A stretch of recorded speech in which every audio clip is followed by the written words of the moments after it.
Hi, everybody. Welcome. It's high noon. I am Pugs Moran, streaming twice a day here on the Radio Misfits podcast platform.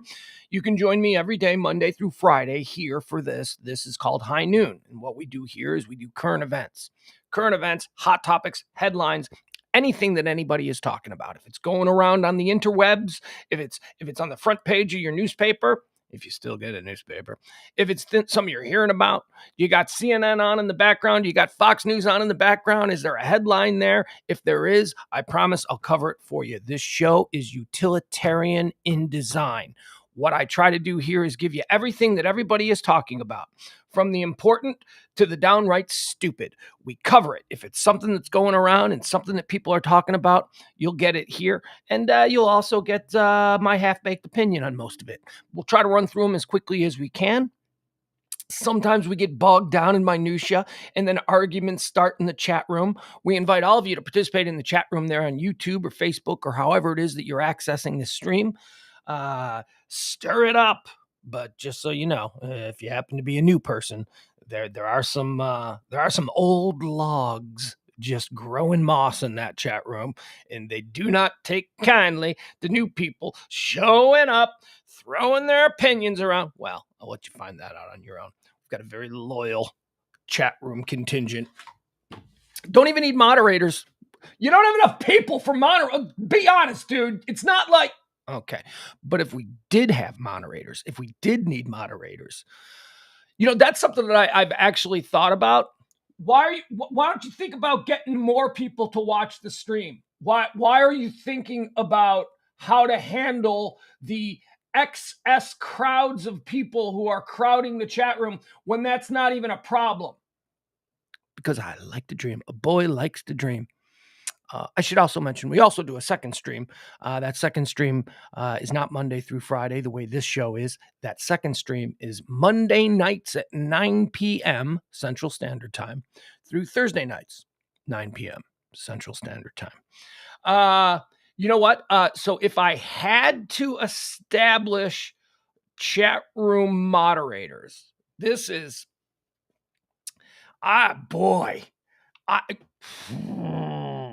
So what is the job of a chat room moderator? The job of a chat room moderator is to stay even-keeled.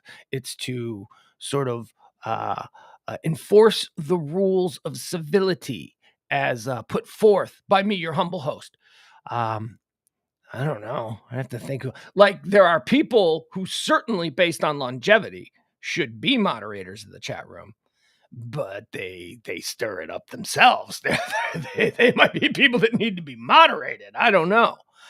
I think I like the idea of women moderators.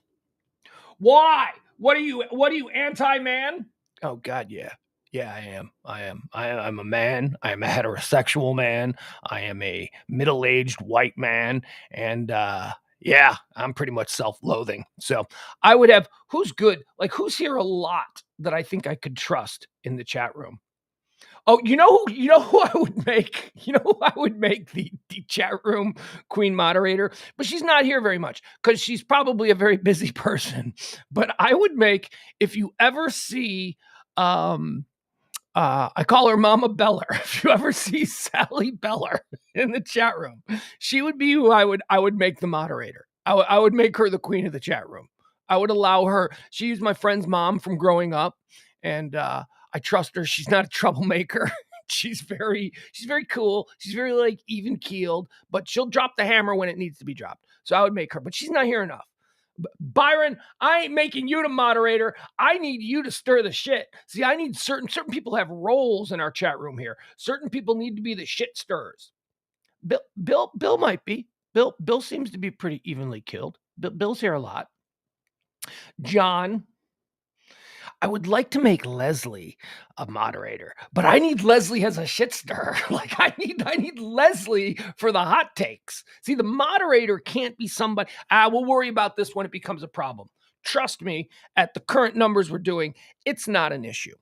All right, so we like to do everything up. No, Adam Rainey, you are never going to be a moderator. Not here. You're a gold card member. that gets you access to backstage and all of that kind of stuff. But no, Adam, you are a chief shit stirrer. Your job is to keep the chat room lively. Your job, everyone's got a job. I see everybody as a job. Byron is a shit stirrer. Adam is a shit stirrer. Leslie is a shit stirrer. Jeff Glenn is a shit stirrer. See, these are the people that I rely on to keep all sides of the argument going back and forth. Who else? Who else would be good? April could be a moderator. Maybe Jen Hernandez could be a moderator. I don't want people who are. I love my troublemakers. Don't get me wrong. I need my troublemaker. Yeah, no, not Jeff Glenn. Yeah, moi, not you. Your job is to be a shit stirrer. Your job is to argue with people like Rob. Maybe Rob. I think maybe Rob. If I am going to make guys moderators, I would almost like it to be people who go back with me, like to when I was a kid. So Rob could be a moderator. Kevin Barber could be a moderator, or KB artist, or whatever he chimes in as. Yeah, but no, I need my shit stirrers. I need my people to be slinging them hot. And that's what I rely on. Jeff Glenn and Byron, and they're actually more important than moderators. See, the whole job as a moderator is for people to kick out the bots, kick out new people. No, don't kick out new people just because they're new, though. That's not the job of a moderator. We have to make new people feel welcome. We have to welcome them into the chat room. But if troublemakers show up, it's the job to identify them and give them the power to. It's not race. See, Byron already with the race baiting. Already the race word has been mentioned. All right, guys, it's Friday. I got to be honest with you. There's not a whole lot going on today, but there is enough that, here's what I should say. It's not that there's not a whole lot. Ross, that's an interesting one. Ross is a regular. Ross says, I used to be a shit stirrer in my youth. I only being that side out when someone says something non-factual about some 80s band. Okay. Ross could be a moderator. Ross is a regular. Ross is somebody who seems he doesn't seem to go out of his way to stir the shit. Like, I need my boys. I need my boys and my ladies who stir the shit. I need them. I don't know. We'll see. Like I said, hopefully 10 years from now, or whenever we start to have problems with the chat room, when people start causing trouble that I can't control, then we'll need the moderators. Anyway, about today, there's a couple of fairly big, serious stories that we'll talk about. And then there's a whole lot of nonsense. So today is going to be a whole lot of nonsense stuff. And we'd like to start each and every show with telling you all about this day. Today is the 18th of February. It is the 49th day of the year. 316 days remain until the new year. So remember, get those New Year's Eve plans started. We'll start with a moment of joy. We'll start with our mojo. We like to do this. We like to the royal we. We like to begin each and every day. Here, I'm doing this wrong. Okay, I don't need that open. I don't need that open. I don't need that open. I do need this open. I don't need that open. All right, guys, guess what? I'm starting to feel the hiccups come on. And you know how the hiccups are with me. It's not a really great thing. I don't know why this happens. This happens every day at the start of the show. I start to battle hiccups, and it's becoming a problem. All right, here's your moment of joy. There's your mojo moment of the day, a little something to put us in a good mood. And I have to say, this one is just funny. It's funny, but also frightening, because at the very end of it, you will hear a sound that isn't fun. It's not fun, but it is funny. Here you go, your moment of joy. Look at somebody's birthday. She's got a cake. Looks like she's going to take a look at the cake, maybe blow out some candles, although I don't see any candles. But here we go. This is a nice, I imagine, I'm just going to say Mexican family. because I don't understand the language and I think it's Spanish. So let's see. Look at this. I love the kid here at the bottom, though. He didn't care. He could care less about what's going on. Oh, but he's going to care in a moment. In a moment, something's going to happen to get the little guy's attention. But here you go. Happy birthday, lady. Here, check out your cake. Güey, imagínate que luego.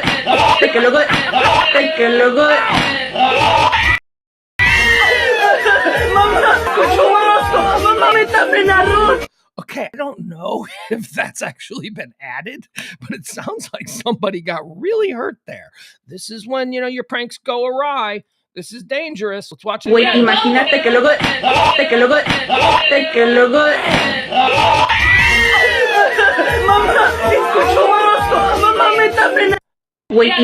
Okay, so let's go slow with this. What are the damages? I mean, this guy, he's intending, I guess, to slam her head into the cake, but totally misses. I mean, she could be missing teeth. The videos never go long enough to show anything that's truly disturbing. They always edit it for, so I can pass it off as a moment of joy. When this is probably not a moment of joy. How come Mama doesn't react at all? How come there's like... Oh, man. He just bounced, and he looks like a big, strong dude. This is like Hulk don't know his power. Okay, he's got it. Oh, he's full head. Right there, he should realize there's no way she's hitting that cake. Oh, my God. He just bangs her head right off it. He's still smiling. He covers her mouth there. I wonder if it's bleeding. You know what? I just can't. Sometimes the moment of joy is not... Whatever. Kind of funny, right? Kind of funny because it's not us. All right, let's talk about what today is. Not a big day in history. I'll just start out by saying that typically we like to mention any plane crashes that occurred on this day. And almost any given day of the year, there is a plane crash to mention. Today's a safe day. And April, our future moderator, April is going to... It's going to be flying on the 22nd, so I checked it out for her, and there were no plane crashes of note on the 22nd coming up. So she's safe. She could have also flew. She could have driven. She could have flown. And she could have flown today. No plane crashes. Everything's fine today. No worries. On this day in 1930, while studying photographs taken in January, Clyde Tombaugh discovers Pluto. Planet Pluto was discovered on this day in 1930. Planet Pluto! Excuse me. It has been downgraded in 2006. It was originally discovered as the 9th planet. But then in 2006, they got some really good, telescopes, something, maybe the Hubble. I don't know. I don't know enough about the minutiae of this stuff, but whatever. In 2006, see, Pluto was discovered in what's known as the Kuiper Belt, which is it's like outside. It has to do with Neptune, right? So it was like the Kuiper Belt is something that surrounds Neptune, and Pluto was discovered back in 1930. And they went, "Oh my God, look! Next to Neptune, out there, there's another planet." But then we got really good telescopes, and in 2006, we're like, "Wait a second, Pluto's not alone. There's like a dozen other things the same size as Pluto out there, and we can't call them all planets." So that's why in 2006, after the discovery that Pluto was not alone out there, they decided to finally define what a planet is. They redid all that they thought they knew about planets, and they stripped Pluto of the planet status, and it's now designated as a dwarf planet. So there you go. So it's funny, you hear a lot of like older people, they get really mad. Pluto is still a planet. But it's not, dude. It was when I was a kid. Yeah, well, you know what?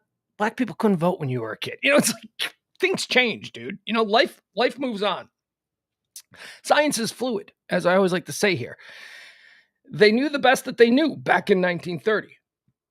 No, it's like, yeah, we were wrong about Pluto. Pluto's just kind of a big giant rock that's out there, and it's really not special. There's a whole bunch of other big giant rocks just like it, and we can't call all of these other big giant rocks planets. So here's what we're going to do. We're going to say that if you're going to be a planet, you have to meet these criteria. This is what they did in 2006, and Pluto just doesn't do it. But we are going to create a brand new designation called dwarf planet. So all that was first uncovered in 1930 and then changed in 2006. Also in 1930, Elm Farm Ollie. Elm Farm Ollie. This is crazy. They were nuts back in 1930. They didn't know what they were doing. Elm Farm Ollie becomes the first cow to fly in a fixed-wing aircraft, and also the first cow to be milked in an aircraft. This is why planes were crashing. They didn't know dick about air travel. They're putting cows up there. They're milking cows on an airplane. How do you put? Yeah, all right, there you go. But here's my question: Elm Farm Ollie becomes the first cow to fly in a fixed-wing aircraft, and also the first cow to be milked in an aircraft. The first. So there's been others. There's a bunch of cows flying. Well, I suppose you can transport cows now in like cargo planes and stuff like that, but all right, whatever. They've been doing crazy things back then. Look, the Nazis hadn't shown up on the scene yet. It was 1930. They're prohibition was about to end. People were getting crazy. The Roaring '20s was nuts. They're putting cows in airplanes. I don't want to know from the 1930s. Crazy times. On this day in 1954, the Church of Scientology is established in Los Angeles. Whatever happened with them? On this day in 1970, the Chicago Seven are found not guilty of conspiring to incite riots at the 1968 Democratic National Convention. Isn't there like a relatively recent Netflix movie, The Chicago Seven? I mean, I know there is. That's why am I saying it like that? I don't know. I saw it. Aaron Sorkin did it.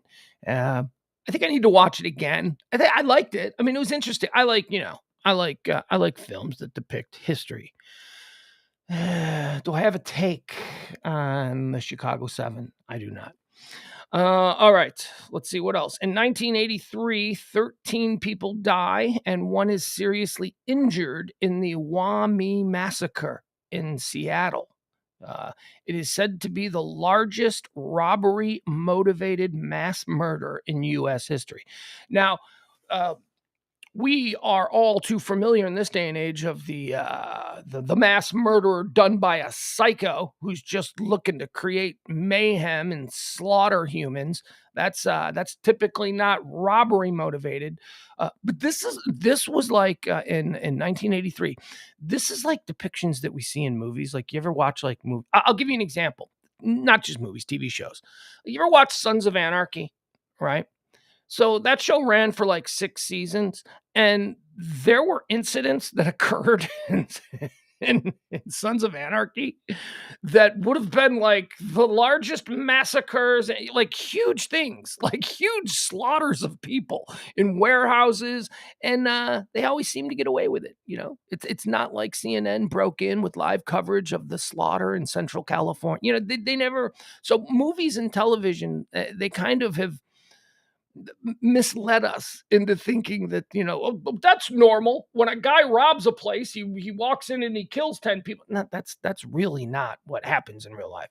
When we have a big body count, it's usually just some psycho like the Las Vegas guy or the Aurora, Colorado shooter. But this one was interesting. This was like a gang-related Chinese gangs in Seattle. There was an underground gambling hall and run by one Chinese gang, and another Chinese gang showed up to rob the gambling hall, and everything went haywire, and like they just mowed down 13 people. So there you go. That happened in 1983. I have never heard that story before. And it seems like that would have been a big news story in 1983 until you remember, it wasn't white people. Yeah, it was Chinese people. So, The news only puts stuff that people in Iowa can relate to. That's really the criteria for what constitutes big breaking news. If people in middle America can relate to it, if a victim is somebody that a white person in Nebraska can look at and go, oh, that reminds, then it makes the news. But if it's just a bunch of Chinese gangsters in Seattle, it's like, in other news tonight, 13 people were killed. It's like, doesn't even make the news. 2001. Wow. I remember this, huh? On this day in 2001, NASCAR champion Dale Earnhardt dies from an accident on the final lap of the Daytona 500. Do you remember that? Oh, I'm sure you do. A lot of you guys are like huge NASCAR fans. I'm just sort of a passing NASCAR fan. I had become a big NASCAR fan for a couple of years. And then I moved back to the Midwest and I just kind of got off it. I stopped watching it. I will say this, though, about watching NASCAR. I don't think that there is a sport that is better produced for television than NASCAR. NASCAR on television is compelling. You don't even have to. I mean, the way they talk to the drivers in the car, the way the cameras, you're always on the edge of an accident, which is very exciting, which brings us back to Dale Earnhardt. Remember, Dale Earnhardt's accident seemed very pedestrian. It seemed like, there wasn't a ball of fire. The car didn't go end over end. He just went into a wall. And it's like, oh, he'll be fine. He wasn't. Killed him. That was on this day in 2001. On this day in 2010, WikiLeaks published the first of hundreds of thousands of classified documents disclosed by Soldier, now known as Chelsea Manning. Chelsea Manning is oddly enough, Chelsea Manning is like at the forefront of the whole WikiLeaks kind of situation where, we talk about freedom of the press and all that. And does WikiLeaks have a right to exist? And are they actually committing treason in some cases and all that kind of stuff? But that's not why we know Chelsea. We just know Chelsea Manning because she transitioned. That's what most people. Who's Chelsea Manning? She transitioned. Yeah, but why? A lot of people transition. Why do we know her? I don't know. She got in trouble for transition, right? Didn't she go to prison for transitioning? No, she didn't go to prison for transitioning. No, she was involved in WikiLeaks. Birthdays on this day. Like I said, see, not a whole lot. This is not a very eventful day in history. Birthdays on this day. I typically don't celebrate birthdays of people who are still dead unless there's someone that I particularly enjoy, and this man fits this criteria. Born on this day in 1925, died in 2016, American actor George Kennedy. George Kennedy was cool. George Kennedy was a guy who started acting in his 20s. He was a young man. But from the moment he appeared on screen, you were like, hey, look at that guy in his mid-50s. George Kennedy was sort of like an Abe Vigoda type. He always seemed to be much older than he was. George Kennedy, Cool Hand Luke, come on. Everyone talks about, Cool Hand Luke, Paul Newman. Yeah, but George Kennedy too. George Kennedy was Cool Hand Luke's, right-hand guy. Started out as sort of the thug in the prison work farm that was, hated Luke, was mean to Luke. But then George Kennedy became like a fanboy of Luke and became like his number one he became like his Smithers. Like Paul Newman's Luke in Cool Hand Luke was like Mr. Burns. And then George Kennedy turned out to be like his Smithers. George Kennedy was awesome. Airport. All of the airport movies, George Kennedy was always the guy, the grounds crew guy, the head grounds crew guy. George Kennedy out there in a snowblower trying to plow the runways, driving that old-timey tractor with the big plow on it. George Kennedy, born on this day in 1925. Born on this day in 1933. Here's one that's still alive. Yoko Ono, Japanese-American multimedia artist and musician. Do I have a Yoko Ono take? I do. My take on Yoko Ono is that she was too weird for the mainstream press back in the late 60s and 70s. Yoko Ono, of course, she got together with John Lennon, and she was weird, and everybody liked the lovable mop tops, and they didn't want to believe that the lovable mop tops could be weird or could be in love with someone who's weird, and she was weird. And then so she was just totally brutalized in the press. It still kind of goes on to this day. But now, here we are like 50, almost 60 years later, whatever it is, 50 something years later. And, there have been enough documented sources revealed. There have been enough biographies written on the subject. She was not what the press said she was. She's not the reason the Beatles broke up. She was not hated by all the members of the Beatles. That was everybody hates Yoko. No, they don't. No, they don't. There have been problems between Paul McCartney and George Harrison and Yoko. Not really Ringo, but George and Paul have had problems with Ringo or with Yoko. But that's only been after the passing of John Lennon. That's the problems have always been about estate and rights to the songs and publishing and all of that kind of stuff. That's where the real issues, and those things came about in like the 80s and the 90s. And even to this day, like they don't hate Yoko. They never hated Yoko. And the other thing, if you saw Get Back, that was one of the things that I thought was interesting about Get Back was Yoko was always there, and they just couldn't stand that she was always there. They didn't seem to have a problem with Yoko being there. In fact, Paul's girlfriend at the time was always there too, and they didn't say anything about that. And there's just a whole bunch of the other girls hated Yoko. That's not what we saw in the raw footage from Get Back. We saw Yoko and the other girlfriends all sitting together and talking and doing girl talk. And it didn't seem like a problem. Yoko was like always knitting, right? Wasn't she always just like, I don't know. The much maligned Yoko Ono. She's weird. And people didn't like that she was weird. So they started writing like really terrible things about her. Born on this day in 1950. Here's another one that's dead that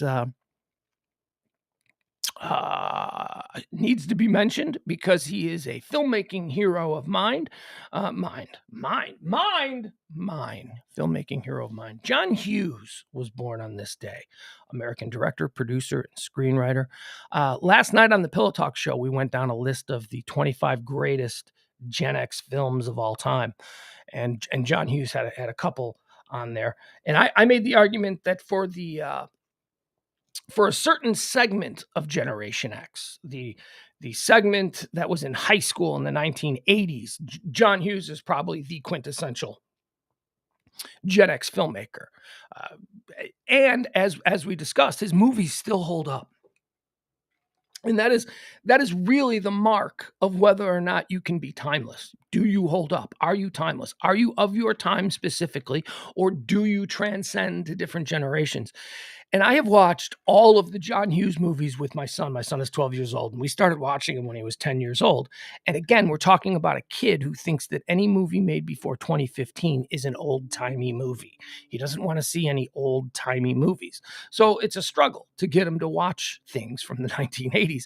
But he's enjoyed fully all the John Hughes movies. He loves 16 Candles. He loves Breakfast Club. He loves Ferris Bueller. He loves Pretty in Pink.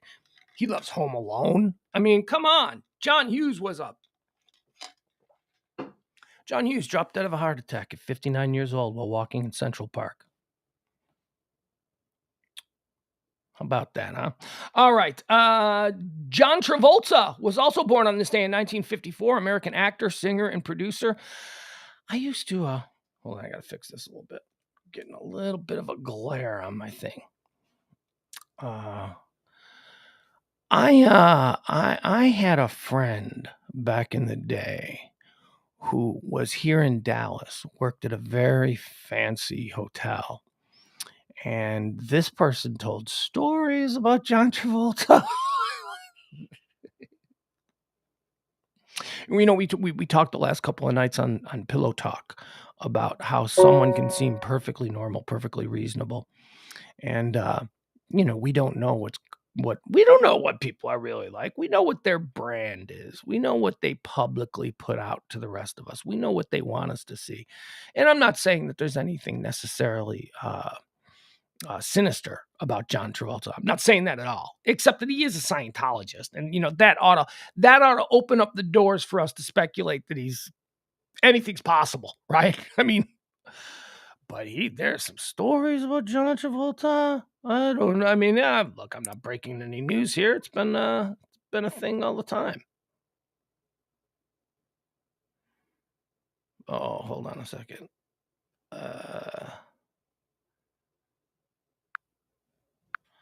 Yikes. Hold on. I got a little thing from the kid. Okay. It's weekend with the kid. So, you gotta make that stuff work. Where was I? John Travolta. Yeah. Stories about John Travolta. I hope that maybe in his later life, he'll be comfortable being the John Travolta he was supposed to be. I may have to take a break here for a second. We do the live stream. I hate that I'm now waiting to see.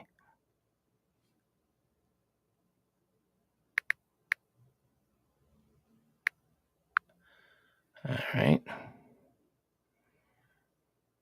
You know what, guys? I got to suspend this just for a second. Do you mind? I'm sorry. I'm terribly sorry. We'll be back, okay? I got to reach out. I got to talk to the kid for a second. Boy, I'm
all right. Sorry about that. Little change of plan.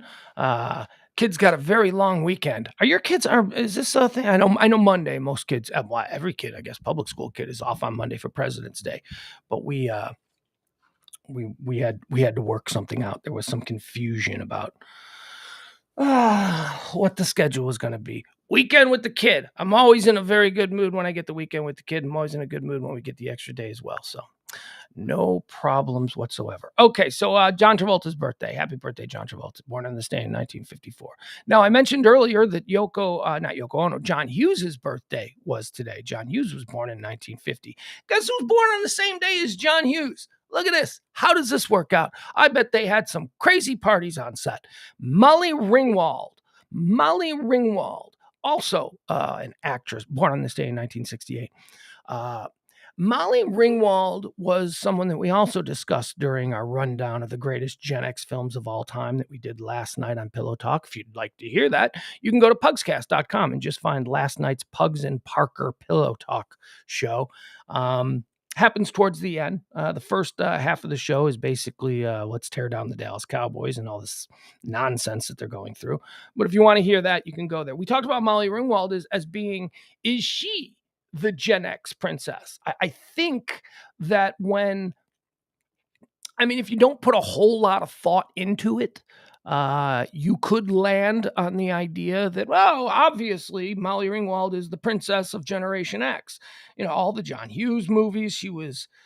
I was never a big I like Molly Ringwald the actress. Don't get me wrong, but there were guys that thought that she was like the ultimate girlfriend and all that. And I always thought, no, not for me. She kind of sucked in 16 Candles. She was kind of. And I know that the whole point of the movie was that her family forgot her 16th birthday and that she was kind of in a bummed out mood. But yeah, no, I was not a big Molly Ringwald. She was fine, is what I'm saying. She was fine. I was actually, if we're talking about the Breakfast Club, I was actually more interested in Ally Sheedy. Ally Sheedy had an edge. Ally Sheedy, okay, kind of gross with the hair, but still, I thought she was. I was more attracted to Ally Sheedy than I was probably Molly Ringwald. But hey, I knew guys that loved Molly Ringwald, and I was like, yeah.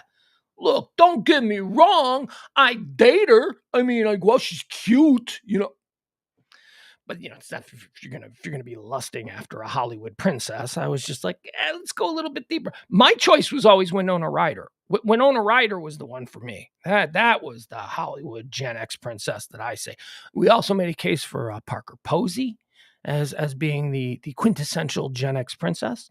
Hey, it's Molly's birthday. Why do you spend the birthday time just tearing her down? I'm not tearing her down. She's wonderful. Molly Ringwald is wonderful. Isn't it strange that she kind of didn't really do anything? Let's look at this. She was so big. She was such a big movie star. And she kind of, she kind of really didn't do anything. She kind of she petered out in the 90s. Let's see. She started, where she got her start? She was like a semi-regular on Different Strokes. I guess she was a friend of Kimberly's. I don't remember that. In 1979, Ringwald appeared on the TV series Different Strokes and was selected to become part of the large cast of the show spin-off Facts of Life. She played Molly Parker. I don't remember her on Facts of Life. She played Molly Parker, a perky feminist student at Eastland Girls' School at the beginning of the second season. The show underwent in the beginning, she was on the first season, and at the beginning of the second season, the show underwent a major revamp, and most of the cast, including Ringwald, were cut from the show. Ringwald later said that Nancy McKeon replaced her to play the new character of Jo. Jo was a lesbian, right? We can go back now and we can watch Facts of Life, and you just context clues. Jo was a lesbian. 1980s. In the 80s, Ringwald became performed as a lead vocalist on 2 Disney albums. Nobody cares about that. Then she starred in Tempest, and then she got and then she became a member of the Brat Pack, which is big. And then she did all the John Hughes movies. But what happened in the 90s? In the early 90s, Ringwald turned down the female lead in Pretty Woman and Ghost. Well, that's what happened to her career. Now we know. Right? She probably, I don't want to do Pretty Woman. I don't want to do Ghost. And then, hey, Julia Roberts and Demi Moore are probably quite pleased that she turned them down. But she didn't really do much. She didn't, trying to see if there's any filmography. Let's see here.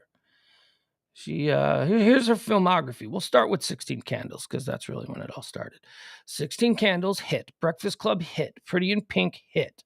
PK and the Kid, King Lear, Pickup Artist. Yeah, that was a medium hit. Four Keeps, that was a medium hit. Fresh Horses, I don't know. Strike It Rich. Betsy's Wedding, that was a hit. Betsy's Wedding was a hit, and that was in 1990. And then it goes down from there. Oh, you know what she starred in? She starred in 1994 in Billy Bob Thornton's short film, Some Folks Call It a Sling Blade. which a couple of years later was adapted into a full film. And I don't think she was in that. I don't think she made the cut, but she was in the original short film. Some folks call it a sling blade. Yeah, dude. And then she did nothing. Why are you calling them dude? Because it's conversational. 2001, she was in Not Another Teen Movie, but I think that was just a small role.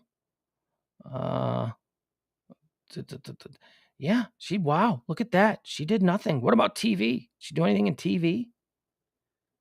No, very little things in TV.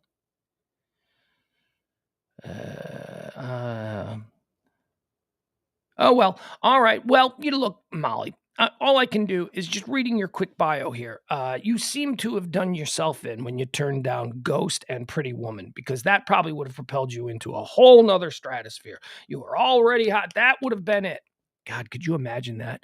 Could you imagine having the hindsight to, look back and go, what happened to my career?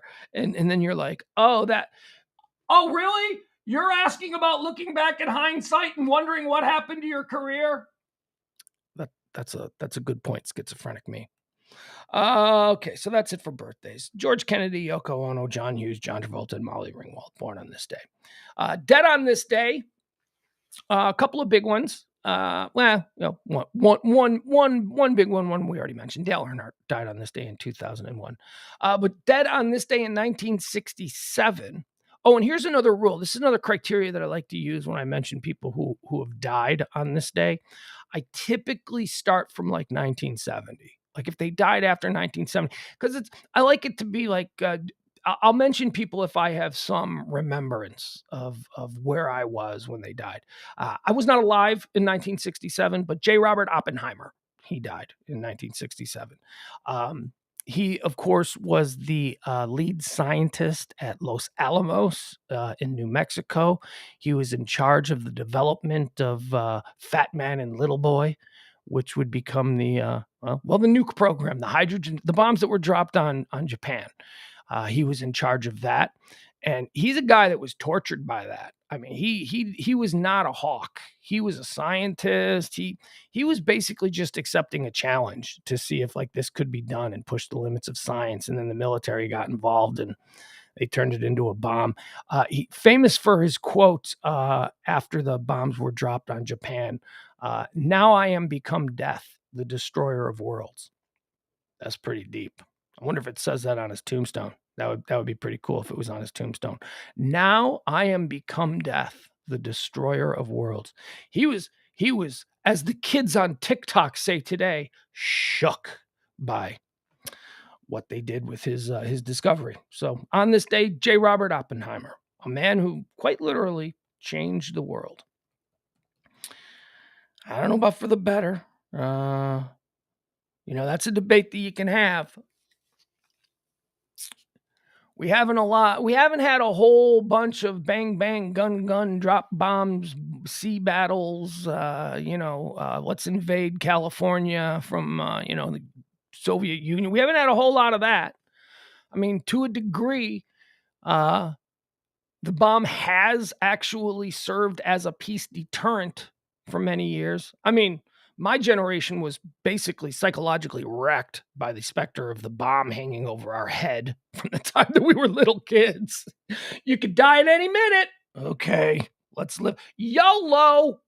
That's why Gen X is so jacked up. We were like tortured by that shit. Their whole life was like, what's the point? Why we could die at any minute. And then right as we got into our 20s, they were like, okay, Soviet Union's gone. Threat, let's downgrade the threat. But I do think that the threat of the bomb is a reason why Gen X is so messed up. Yeah. But also, like I said, you can make the argument that the bomb has been a deterrent for a lot of things. That if there was no bomb, I mean, would there have been more traditional shooting wars? Would there have been more traditional land grabs? Having the bomb and having a superpower in the West like the United States, it's kept Europe fairly peaceful. Fairly peaceful, he says. All right, so let's get it. Oh my God, hold on a second. Look at that. Is that a problem? Oh yeah, look at that. It looks like my battery's running though. I got a janky power cord. Here we go. Now we're good. We're plugged back in. Okay, so we haven't had many wars, and yet here we go. The top trending subject of the day is the Ukraine. Yet again, the big thing that's trending on the Ukraine is that Biden, President Joe. Some might call him Sleepy Joe.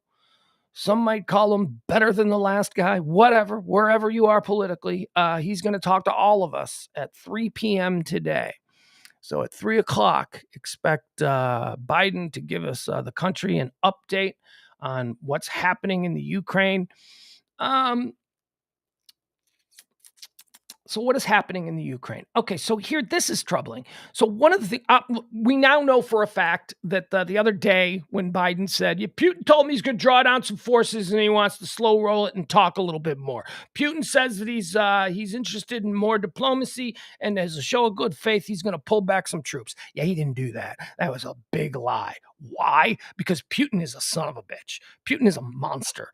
Putin is a piece of garbage. I'm sorry. This guy needs to go. And I am not a hawk, but this guy needs to go. And I don't know who's going to replace him. I don't know what's going to happen there, but he needs to go. This is a former KGB colonel. This is the guy that used to do some of the most despicable things in the name of the Soviet Union. And now suddenly, in what is supposed to be a free and democratic Russia, he's calling the shots and he's land grabbing. I mean, his goal has always been, I heard this interesting conversation about, I was watching a YouTube channel. A YouTube channel you were watching? Yes, but this was actually a lecture on Putin and the current state of the Soviet Union by a Harvard professor who, not just some dude on YouTube who's just talking about, no, this was somebody who I looked at, saw his credentials and went, okay, this guy obviously knows more about that than I do, so let's listen to him. Not just some guy who was saying shit that I wanted to believe. So that's what too many of us do. You do realize that you're just a dude offering hot takes on YouTube. I do. I realize that. But I'm not ginning people up. I'm just trying to keep us all well informed on what's happening in the world. So Putin has never been shy when it comes to the people of the Soviet Union about his popularity is based on civilian pride, the pride of the people in Russia. He keeps stoking them with the idea that he shall restore Russia to its once great superpower state. That has always been the reason that the people haven't dragged this son of a bitch through the streets by his, well, he doesn't really have any hair, but you know what I'm saying? He has kept them in check because he placates them with these delusions of the grandeur of the Russian people and of the legendary Rus, the warrior.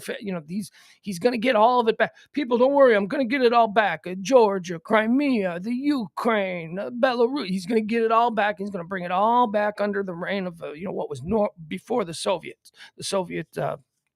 Union. And, the Ukraine is just kind of the latest. He thinks he needs a big move. Back in 2014, he did it with Crimea. And I don't know. I mean, I remember when that was going on and people were like all pearl clutching about the Crimean situation. And oh my God, he's going to go into Crimea and then he's going to cross over. He's going to take the whole of Ukraine. And the Ukraine wants to be a Western democracy. And he can't have that because he can't have a Western democracy. He can't have a nation on his border that is taking orders from NATO and the West. That's just not going to stand for him. So he's always been doing this, and he's got the big buildup and all that stuff. But he needs a reason. That's not a reason that the international community is going to go, oh, yeah, I get it. Just go ahead, take Ukraine. You guys once had it. I mean, I know the people of Ukraine don't really want this. The people of Ukraine want something else. But go ahead, Vlad. You just have your way with it. That's not going to sell. So for the last couple of weeks now, he has been concocting something. And I say concocting because virtually every expert on the subject of U.S.-Soviet relations says that this is absolute garbage. He is making this up. He is duping the people of Russia into believing that there are Russian ethnic people in the Ukraine, specifically, Donetsk is the latest place, who are being slaughtered, that there is a genocide going on there, that the Western-leaning Ukrainian government, which is, what's the guy's name? Who's the guy? I can't think of his name right now. Zelensky, that's it. The Ukraine government led by Zelensky is slaughtering Russian ethnics in this particular area. And he's got the people of Russia now all worked up and all believing in the Kremlin-run media in Russia is pumping out this stuff every day. More reports of ethnic cleansing and the genocide ongoing in the Donetsk. So that's what he's doing. That's what he's trying to put out there, that there is this, even though there are no independent observers around the world going, yeah, that's actually happening. The Ukrainian president is not sending troops in there and slaughtering ethnic Russians for a couple of reasons. One, all Ukrainians can claim to be ethnic Russians. This is not like when you go after a group of people who have a different religion than you, who come from a completely different culture as you, have a different color skin as you. That's not what's happening. It's like you can't. So he's working this up, and he got the look at me. He got the Russian parliament to back him. The Russian parliament is now, this cannot stand. We must defend the rights of the Russian people in the Ukraine. We must go in and save them. So he's trying to say that it's like a big savior thing. Now, he does have a couple of sketchy paramilitary groups in the Ukraine who are just troublemakers. They're just troublemakers like we have in this country. Every country's got their little branch of troublemakers. And Putin and Russia has been funding these troublemakers, these militias inside the Ukraine. And there is one particular area of the Ukraine where a lot of these troublemakers are.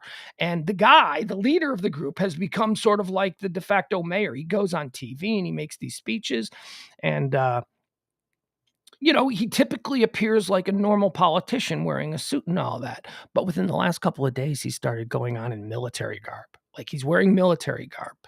And apparently he has told all of the Russian people, the people who want to go back to Russia, who are being slaughtered. They're not, but we're being slaughtered. If you don't want to be slaughtered, you have to get out of here and come. We are taking you all back to Russia because Zelensky's forces are coming in and they're going to slaughter us all this weekend. That is literally what he went on TV and said. So this Russian-backed Ukrainian politician who is in charge of this Kremlin-backed paramilitary group is now putting it out there that everybody that's like him needs to get out because Zelensky, NATO, and the Ukrainian army is coming in there to slaughter people.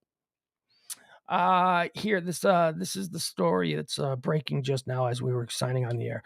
Just heard by telephone, a civilian from Donetsk confirmed that they are being evacuated to Rostov against their will. So the people are being rounded up. We don't want to go. There's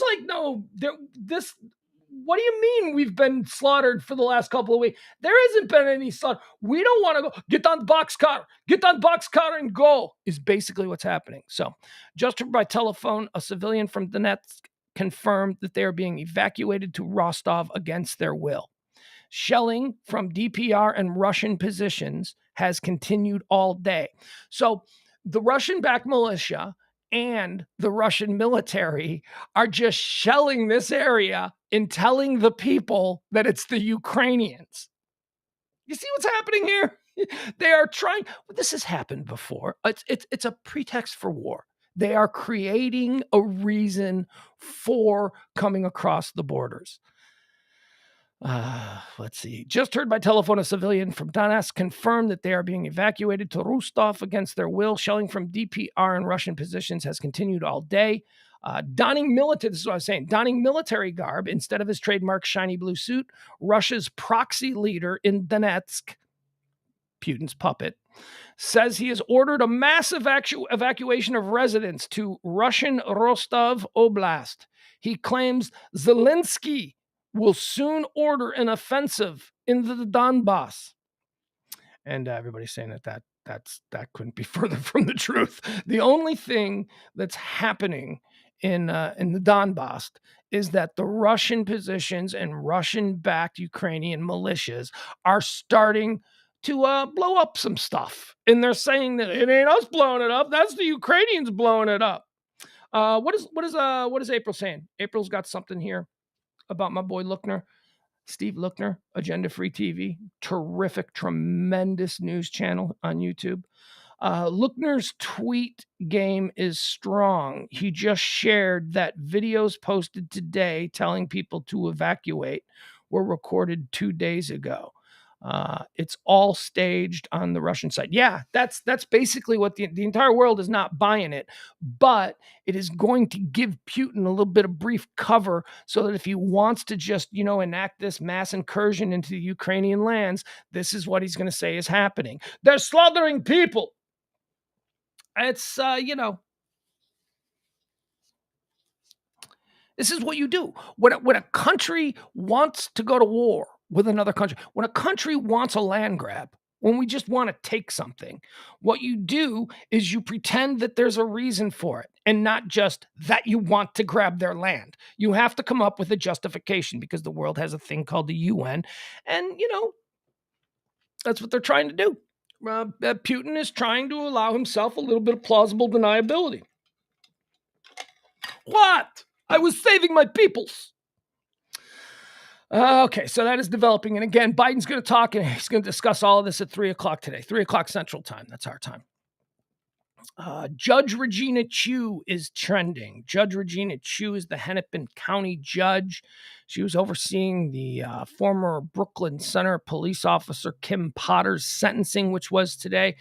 Kim Potter is the police officer, the incompetent police officer who pulled her gun and shot Duante Wright dead. She thought she was using her taser.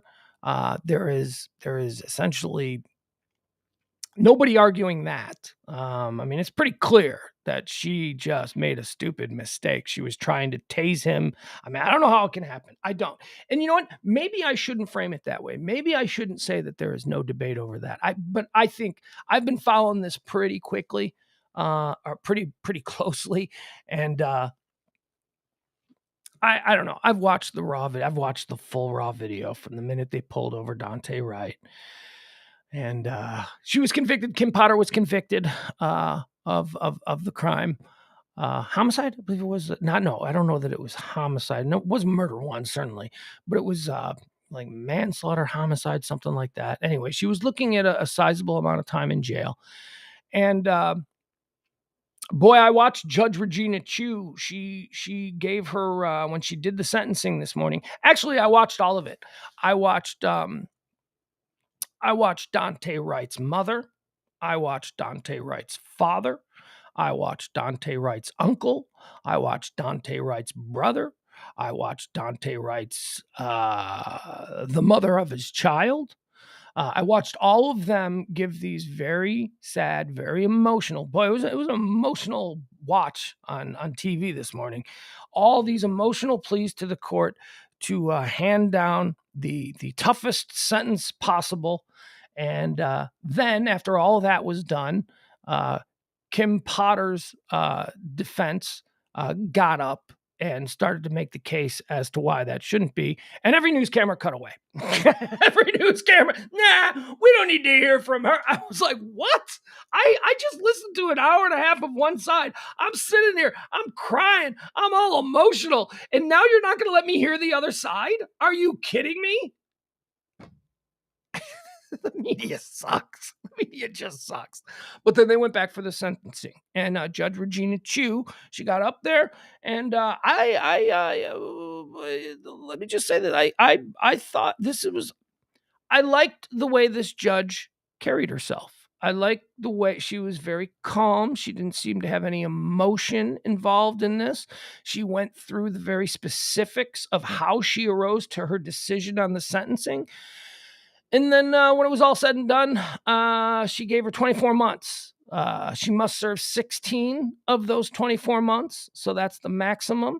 And she's been given credit for 68 days, or 58 days, I should say. So take 2 months off the must serve 16. So 14 months in prison is what she was given. Kim Potter, the police officer who mistakenly used her gun instead of her taser and killed Duante Wright. And she's been fined $1,000. There was a period of time through, I would say, 80% of the judge talking about what she was going to give Potter as far as a sentence. There was a sizable amount of the rant that had me believing that she was going to get probation, that she was not going to go to jail. She went through the 4 primary criteria that judges have to use when creating a sentence for a crime. And she said that not Officer Kim Potter, because she's not an officer anymore. She doesn't deserve that respect. Potter did not meet 3 of the 4 criteria. There was some of the examples where she's not a risk to the community. A time in jail would not serve any rehabilitative purposes because she didn't, this was a mistake, and mistakes happen. The third was the one that she was sentenced on. The one of the 4 criteria that judges use to come up with a sentencing number. The one that she stated was punitive, was she made a mistake and there must be some sort of punishment or judgment for the family. And that's how she came to the 24 months, must serve 16, given credit for 2 months, 14 months, and $1,000 fine. Now, developing, boy. I'll tell you. And by the way, I'm looking at CNN. CNN's got ex-officer Kim Potter sentenced to 2 years in Duante Wright's death. Except that it's not. See, that's a misleading headline. I mean, yes, 2 years, but that's not the full story. 2 years with 16 months must serve, which means she'll get out in 16 months. And she's got 2 more months that are being credited to her for time that she's already spent in jail. So, come on, stop it. Trying to make it seem. Is there going to be a problem? Because boy, oh boy, people are upset. People think that she's getting off easy, and when the mom is upset, Duante Wright's mom is upset. I had difficulty with this particular story because although it is a tragedy, and there should be some, there needs, when police officers make mistakes due to either improper training, their own incompetence, whatever it is. And remember I said, this is a mistake. Okay. This is different than a police officer that does something that you go, oh, that's racial. That's obviously racially motivated. That's not a mistake. That's an ideal. That's a worldview that they have. And that's a whole different thing. I don't believe that Kim Potter intended. That was it. That was the other of the 4 criteria, intent, that she didn't have an intent to kill him. The intent was to tase him. At least that's what they believe. So I paid a lot of attention to this. And as I said, the whole traffic stop was like 30 minutes, and it's just bad policing. It's bad policing. Like someone said something that was interesting. Kim Potter had been a police officer longer than Duante Wright had been alive. Wow. That's an interesting way to frame it. It sure is. So just so we're familiar with what this was, it was a traffic stop because Duante Wright was driving around in a car that had expired plates. The tags were expired.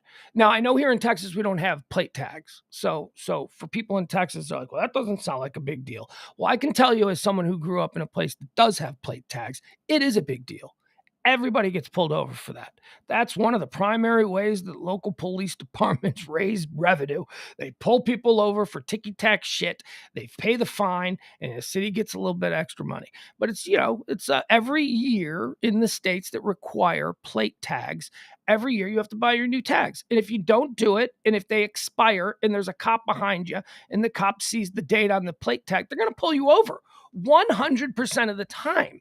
It doesn't matter whether you're a man, a woman, you're black, Chinese, white. It doesn't matter. You're getting pulled over. I'm a white dude. I have been pulled over a couple of times throughout my life for the plate tags. Oh yeah, officer, I'm on my way. I'm going to get it done. It's just, I haven't gotten down to the Secretary of State. So, you always do that excuse. And 100% of the time you get a ticket. Well, here, you get a ticket. Maybe this will remind you.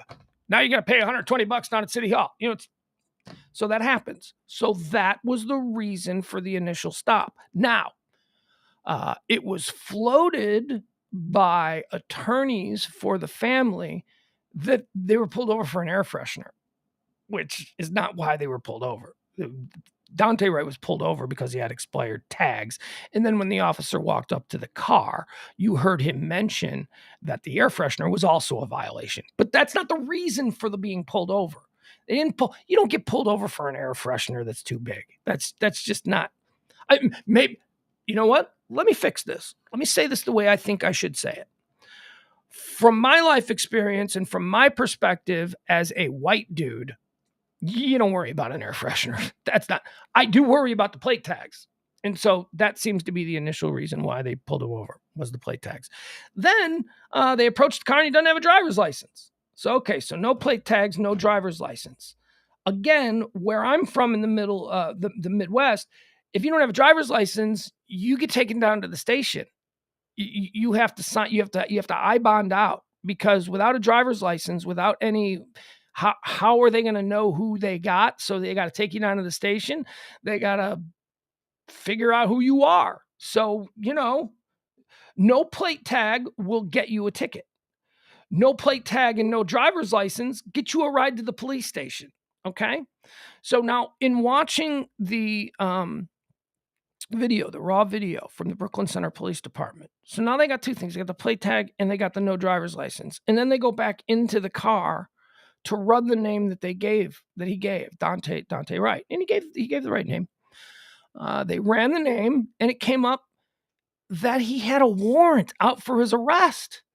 He had been involved in a crime with a gun and he didn't show up to court. And so now there was a bench warrant out for him. So, I mean, he's going to jail. I think, doesn't anybody go to jail? I mean, isn't that so, absolutely none of these things are, the end does not justify. Look, all I'm saying is that they were right to be taking him to jail. I mean, I don't know. Are they right? Yeah, it's the law. I mean, that is kind of the letter of the law. He had a warrant. The whole point of a warrant is so that if you run across a cop and a cop runs you, they'll be like, "Oh yeah, we're looking for you." So, and it was a gun thing. Remember, it was chased a woman across a parking lot with a gun. Okay. So they pull him out of the car. And the training officer, Officer Potter, was training a new cop. Officer Potter's training officer tries to cuff him. And at this point, Duante Wright knows he's going to jail. So he decides he's going to book it. And he escapes from the officer, jumps in the car, and is about to hightail it out of there. And that's when the idiot Officer Potter goes, "Taser, taser, taser," and then kills him with a bullet. She's yelling taser. I don't have any sympathy for Officer Potter. It's incompetence. How do you do that? Where is your mind at? We need our police to be sharper than that. But now we've got a whole lot of stirring going on, and it's been happening for the last hour since this came down. And now we have to worry about issues in the streets. We have to worry about, people. Lawyers for the family are saying things, and the mom, God love the mom. Like I said, the mom made me cry. But the mom ended her plea to the judge for the maximum sentence for Kim Potter. The mom ended it with saying, this is another example of, she said the driving while black thing, which very well may be a real thing. Look, I know that there are racist cops out there. I know that there are police practices that are very troubling to an independent eye. Somebody watching it going, we just saw it with the mall fight, right? We just saw it the other day with the New Jersey mall fight. Two kids are fighting and only one kid gets tackled and put in handcuffs. And it just so happens it's the black kid. The white kid gets to sit on the couch and then gets to go. We'll talk about that later because it's trending as well. So I'm not here saying that driving while black isn't a real thing. I believe that it is a real thing. I do believe that there are police that target people that, maybe a middle-aged white man wouldn't get pulled over for the exact same odd thing that a cop spies about a young 19-year-old and a black kid in a car. That black kid might get pulled over. Whereas, the 50-something-year-old white guy, the cop will be like, yeah, look at that idiot. Just let him go. So driving while black, I do believe, is a very real concern. Not all cops, certainly not all cops, but enough that, we need to take it serious. We need to look at it. But God love the mother of Duante Wright. This was not one of those situations. He was not pulled over for an air freshener. He was not pulled over because he was dry. He was not arrested because he was black. He was pulled over because his tags were expired. He then didn't have a driver's license. And then when they found out who he was, he had a warrant out for his arrest. This is not the same thing. Now, the cop was incompetent. The cop, obviously, her training failed her. Obviously, her head wasn't in the right space, and she made a tragic and deadly mistake. But I don't think she intended to kill the guy. And I certainly am worried about what's going to happen now in the next couple of hours around Minneapolis, because that's a hot spot for this stuff. And we've got attorneys. I'm looking at these attorneys who are on TV, and they've been on TV since, saying this is outrageous. And I mean, the maximum they wanted her, Kim Potter, to suffer the maximum sentence. And they were talking about George Floyd and, other situations where I'm like, yeah, give him the maximum. That's some bullshit. What happened to George Floyd was some bullshit. This was not that. This did not look like that. This was tragic. And this is just another terrible situation. And God love the family who no longer has, Duante Wright in their life. But I don't know. So that's why Judge Regina Chu is trending today. Here's the quote. Duante Wright's mom said, "I will continue to fight for justice until driving while black is no longer a death sentence." That's troubling. I'm glad. I hope you will. I hope you will fight. I hope you will fight for, I hope you use this platform now to go on and fight injustice and fight to change the way certain things are done, certain procedures. I hope you will. But I simply do not see this particular situation as a driving while black. It's just not. And again, it's not to say that that's not a real thing, because it is. Injustice is a very real thing as it pertains to minority communities. It's a very real thing. All right, let's see. What else do we have here? Okay, we can lighten this up a little bit. Heathrow Airport is trending. You know why Heathrow Airport is trending? Here, I'll show you. And I thought maybe we could leave this up for a while. Oh, no. Hold on. Is this live? Are we going live? Yeah. Okay, so there is a live cam set up in Heathrow Airport because planes are taking off and landing in like a monsoon or something. There's this, the storm that's going, Storm Eunice. I believe that's a tropical storm, not tropical storm, but just Storm Eunice. And it's knocking the hell out of Wales. And so somebody set up a camera and they're just like watching planes take off and land at Heathrow Airport. And I've been watching it all morning. And I thought, hey, we should do that. We should just maybe put it up on the screen and I'll make it bigger. And I'll continue with the show. I saw one plane getting knocked around by the wind. It was very interesting. There we go. You can watch me. And then in the box on the side, you can watch planes take off and land in the storm. And who knows, maybe something will happen. Why would you say that? Why would you say something? Well, what I mean by something will happen will be like what I saw earlier. Obviously, I didn't see any planes crashes, but I did see planes with like coming down, landing, and the wings were like, getting knocked around. It was pretty compelling. It was pretty good. So that's why Heathrow is trending, because this link has like a whole crap ton of people watching it. Also trending, a guy by the name of Jim Hagedorn. Jim Hagedorn. Of course, we all know who Jim Hagedorn is, do we not? Jim Hagedorn? Come on, be first. Who knows who Jim Hagedorn is? You know who Jim Hagedorn is? You know who Jim Hagedorn is? Okay, nobody knows who Jim Hagedorn is. I mean, we know who he is today because he passed away, and that's very sad. But I always say this when, my friends on the right will go around and they talk about Representative Ilhan Omar. Oh, she's the worst. Oh, she's trouble. She's going to take over America. Or Alexandria Ocasio-Cortez, the first term congressman from a part of New York that has absolutely no power because they're overwhelmed by other more powerful congressional districts in New York. But okay, Fox News and OAN, you keep telling the people about how these people are really dangerous. I always say about Alexandria Ocasio-Cortez, if you think that she's so powerful, name the person she replaced. Name the congressman that she replaced. You can't, because that is not a seat of power. That is a seat in the United States House of Representatives. But these people have been heightened. They've been brought up to these boogeyman levels to stir you up. She doesn't chair any committees. You know, we can say for the same way on the other. Marjorie Taylor Greene, Lorena Boebert, Madison Cawthorn. These people are not power brokers. These people do not have any honest to God legitimate influence over the direction of this country other than going on TV and stirring up shit. And in the case of, although I will say this, both AOC and the people I mentioned on the right, the Marjorie Taylor Greene and all that, they go out and they make speeches and they stir up shit.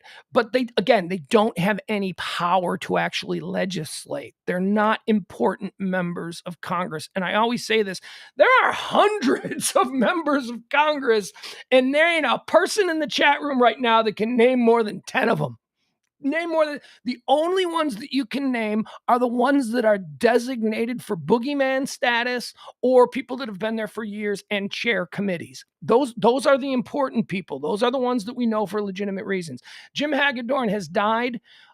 He will probably be replaced by his wife. That's typically what happens when a congressman dies. If the wife wants it, she moves in to run out the rest of his term. But you have never heard of Jim Hagedorn. You've never heard of him.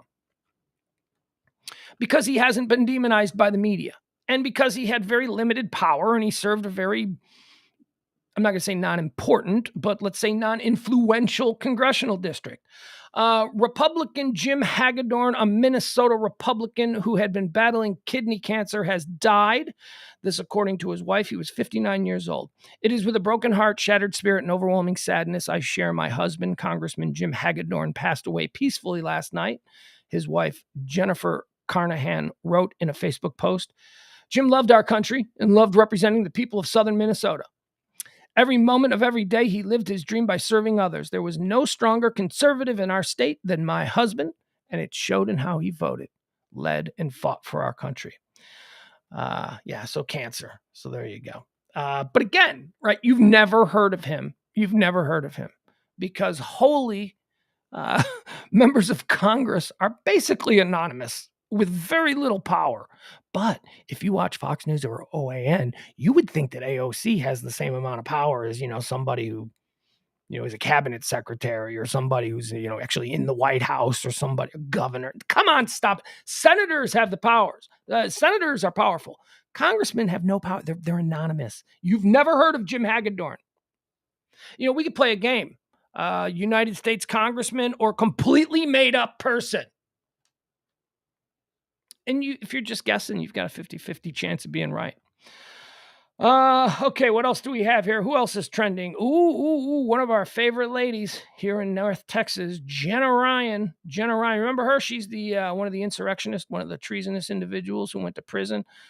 She's famous for, remember when she said, sorry, haters, I'm a white woman with a job. I'm not going to prison. And then they put her in prison. Well, she's out of prison. She went to prison a couple of months ago. We've been covering the story of Jenna Ryan. So why not end it and hope that we never again hear from this batshit crazy Frisco realtor. Frisco realtor Jenna Ryan has been released from prison after serving a sentence for her role in storming the Capitol on January 6. Ryan became one of the most high-profile cases in the country due to her viral social media posts, including her tweet that stated, "Definitely not going to jail. Sorry, I have blonde hair, white skin, a great job, a great future, and I'm not going. Sorry to rain on your hater parade."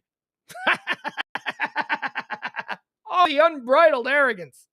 The arrogance combined with ignorance. It's just beautiful. This dummy had she has talk about a lack of self-awareness, no idea how that would play. So steeped inside her bubble, did she not think that a judge or a prosecutor or anybody else would see that and go, oh, okay, so I guess we're going to have to really step up prosecution on this one because this chick's a bitch. In early November of 2021, Ryan was sentenced to 60 days in prison after pleading guilty to a Class B misdemeanor. She also had to pay $500 in restitution and a $1,000 fine. Okay, so she's out. So there you go. She's out. Hey, North Texas fun fact. According to the Dallas FBI field office, we here in the North Texas, the Dallas FBI field office has arrested over 30 people so far for January 6th crimes, which is the highest total of any field office in the country. That's right. We're number one. We're number one. We're number one. We're number one. How are we doing with the planes? Anything good coming? Okay, here we got a plane coming in. All right, he's kind of teetering his wings a little. All right. All right. I can watch planes take. I love watching planes take off and land. Doesn't it look like it's just like floating? Boop. Now everybody's clapping. Everybody on the plane. Oh, we made it safe. We made it safe. All right. We don't need to keep sharing that. Should I keep sharing it? I don't even know. It looks good. I think it looks good. Jazzes up. It jazzes up the presentation a little bit. All right, now what are we seeing? We got another one coming in. Let's see what this one's about. There's one off in the distance. Boy, Heathrow's busy. Heathrow's a big airport. I like Heathrow. Heathrow was the first airport that I was ever in where I saw dudes with M16s. They're not fucking around over there. I'm telling you. They got full-on soldiers in Heathrow standing around with the big gun. I mean, we don't see that in America. I mean, did we? Maybe we did after. No. We see cops, like we see cops walking around with security guards and stuff. And we see like dudes. Sometimes you'll see dudes in like military gear with the German Shepherd that's walking around sniffing stuff, but they're looking for bombs. And they're not carrying, but Heathrow is where I saw like dudes stationed everywhere, like full on commando MFers with giant guns just standing there. I'm like, whew. All right, boys, good for you. All right, here we go. We got a plane coming in. Again, we're watching a live feed of,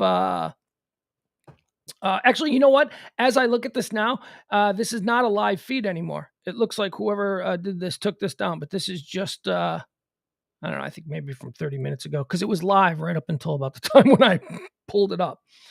All right. Again, these are planes landing at Heathrow Airport amidst the oncoming. What was that? Oh, looked like it exploded.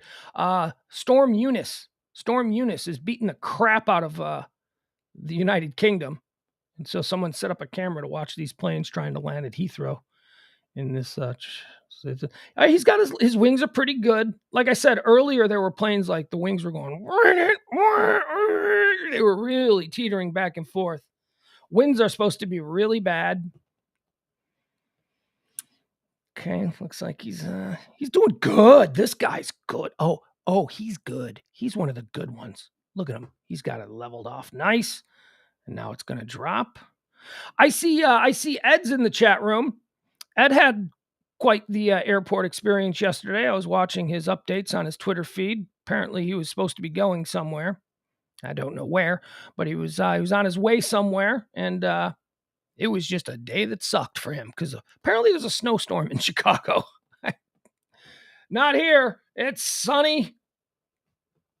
Oh, no, there he goes. He's teetering a little. All right, he went a little bit far to the right. Don't these planes look like they're traveling, I don't know, 10 miles an hour? Okay, he's teetering back and forth a little bit, but I don't know that that's necessarily anything more than you might see. Although he is drifting out of the camera, so, he is being blown around a little bit. Focus the camera, dude. Here he comes. What is this one? British Airways. That's a British Airways plane. I was just going to say he doesn't have his rear landing gear down, and it's that sideways. Boom. He nailed it. Very good. He didn't have his rear landing gear down until what appeared to be the last moment. It's got to be for drag. It's got to be like a pilot thing. The wind. You don't want the extra drag. Maybe he could control it and keep it level better. So he put him down at the last minute. What is that? What kind of airline is that? Saudi Air. Here comes a... All right, let's get back into what we're talking about. Sorry, we're running through all of today's top topics while enjoying planes trying to land at London's Heathrow Airport amid Eunice, which is a storm. Red COVID. Red COVID is trending. What is red COVID? There was a story in this morning's New York Times that is talking about how COVID is just kicking the shit out of Republicans more than not Republicans individually. We shouldn't say that. Republican districts and Republican states they have more deaths. They have more people in hospitals. They have all of these things when compared to, states, counties, districts that voted for Joe Biden seem to be doing all right. But then in the red areas, COVID is still kind of kicking ass. And obviously that's because Republicans are the ones that are more likely to not believe in the vaccine and all that kind of stuff. Data shows COVID death toll is far worse in counties where Trump won, and has been even worse in counties where he won by a landslide than in counties that he won narrowly. This is a staggering thing. Ocean County, New Jersey, where Trump won by nearly 70% of the vote. In Ocean County, New Jersey, 1 out of every 200 residents has died from COVID-19. 1 out of every 200. My God. That is worse than the total toll of the state of Mississippi, the U.S. state with the largest amount of COVID deaths per capita. And it's worse than in any country except for Peru. So there you have it. Ocean County, New Jersey. You are the worst place in the world for COVID, with the exception of Peru. Peru's a little bit worse.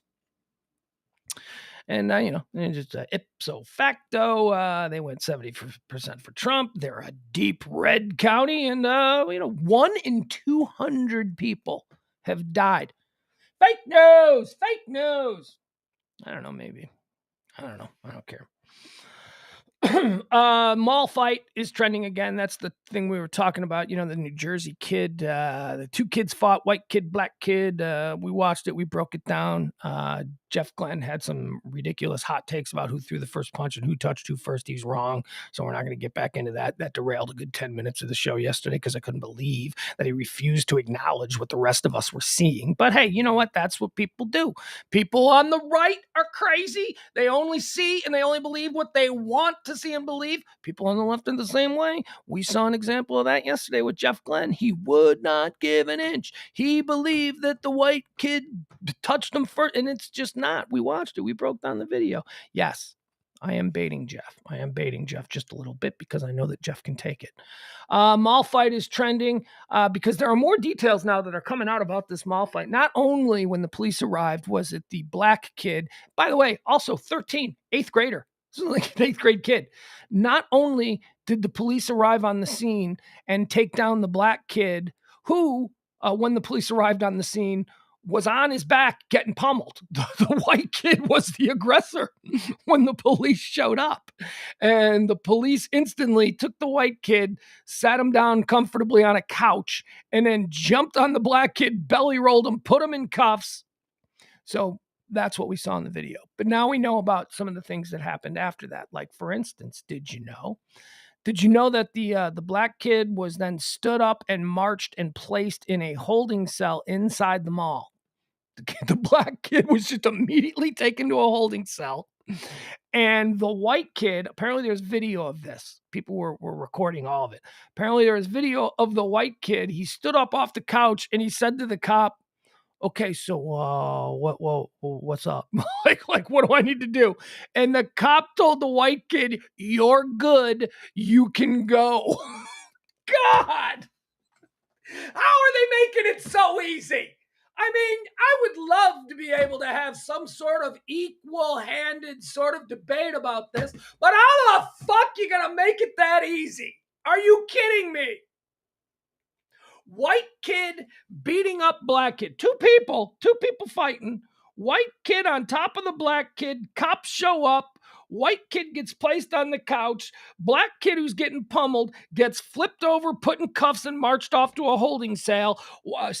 White kid on the couch goes, "What's up?" And they go, "You're good, pal. You can go." God. You're making it too easy. You're making it too easy for the troublemakers. You're making it true. Like I said, there's going to be some shit stirrers and some troublemakers about this Kim Potter trial sentencing that happened earlier in the morning. And I don't really think that that's all that justified. I think we can have a reasonable conversation about that. But they're going to stir that up. They're going to make that trouble. Get over to New Jersey.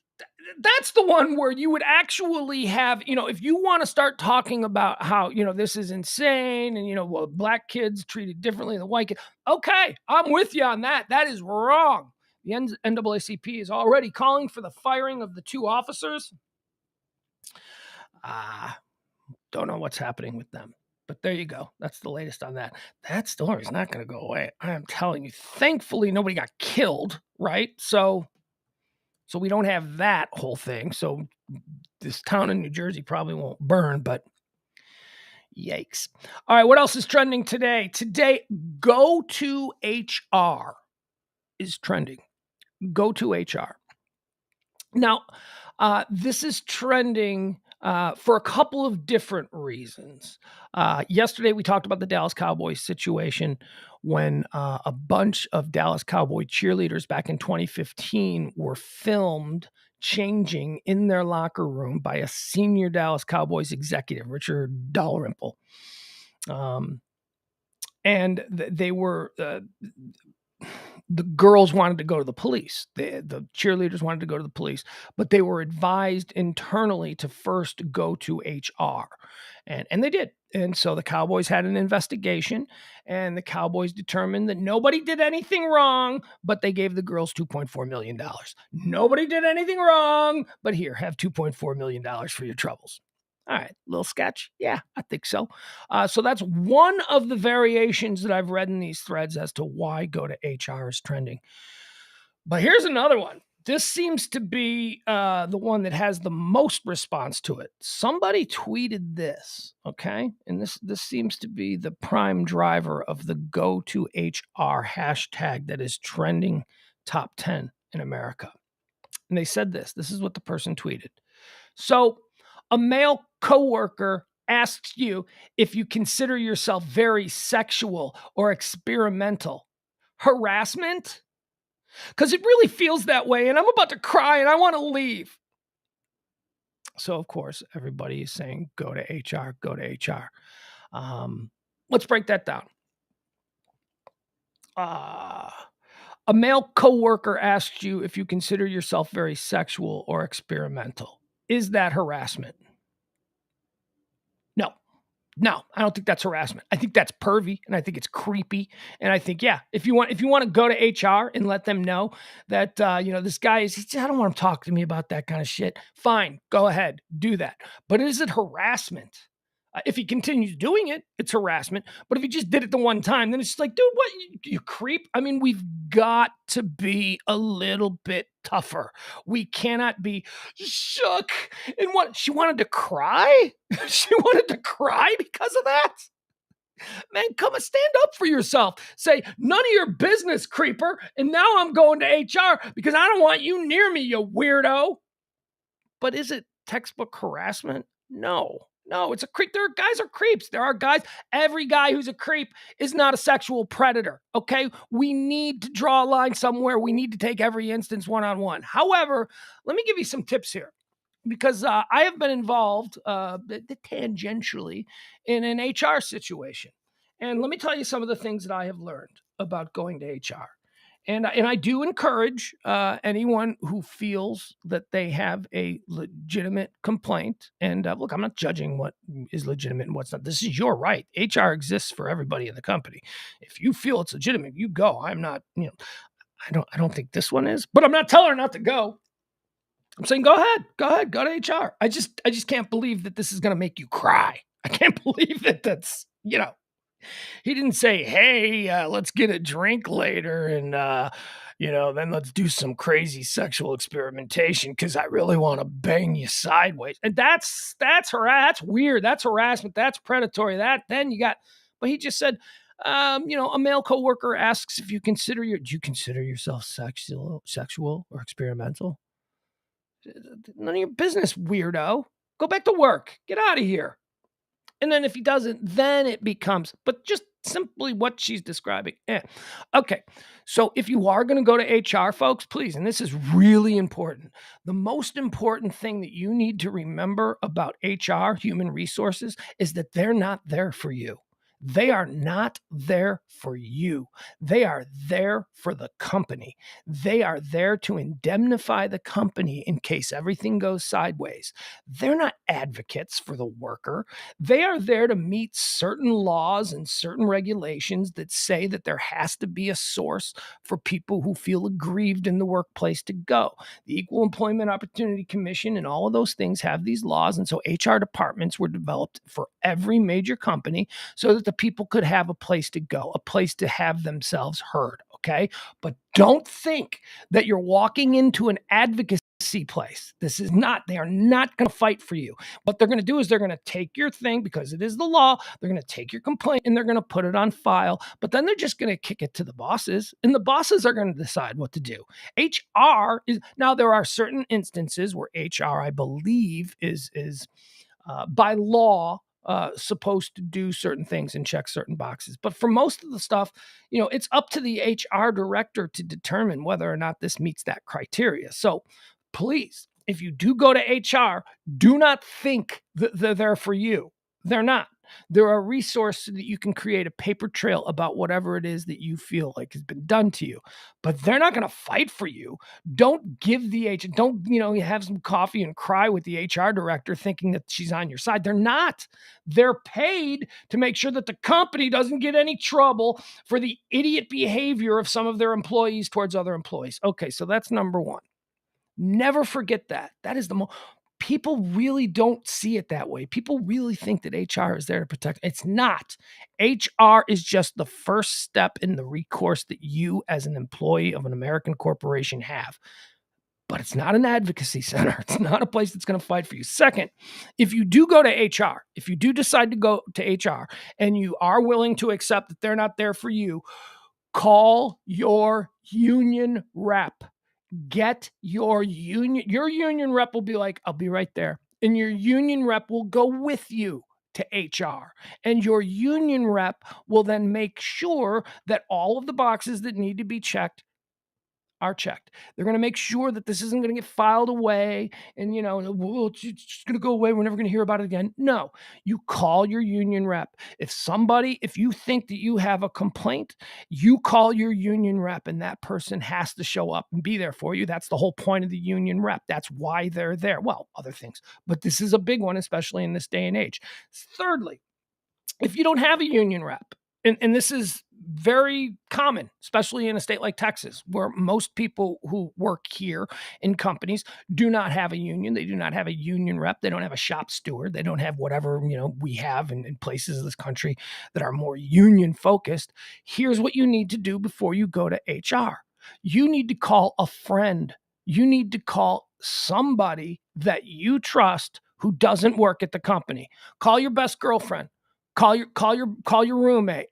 Call the guy you're dating. Call your husband, and bring them to sit next to you at the HR meeting. Because what you're trying to avoid in these situations is if it gets kicked up to the corporate level in some boardroom, it's not just the crazy employee who's overreacting again versus this professional human resource expert. It's not a he said, she said at that point. Now you've got a witness. Now you've got somebody who is sitting there observing everything. Also, it is your right to record all of your interactions with your office human resources person. There you go. Those are my tips to you.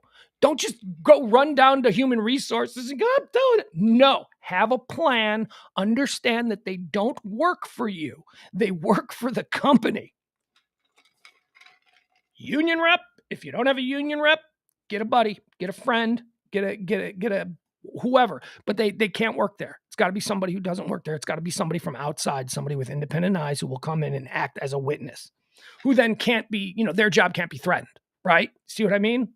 So if this thing like goes squirrely and your best gal from the next department over is sitting there, she might turn, she might start to feel a little bit of heat on her own job. So get somebody who doesn't work at the company, somebody who you do not work with, to go show up with you and talk to the union rep, or not the union rep, the HR director.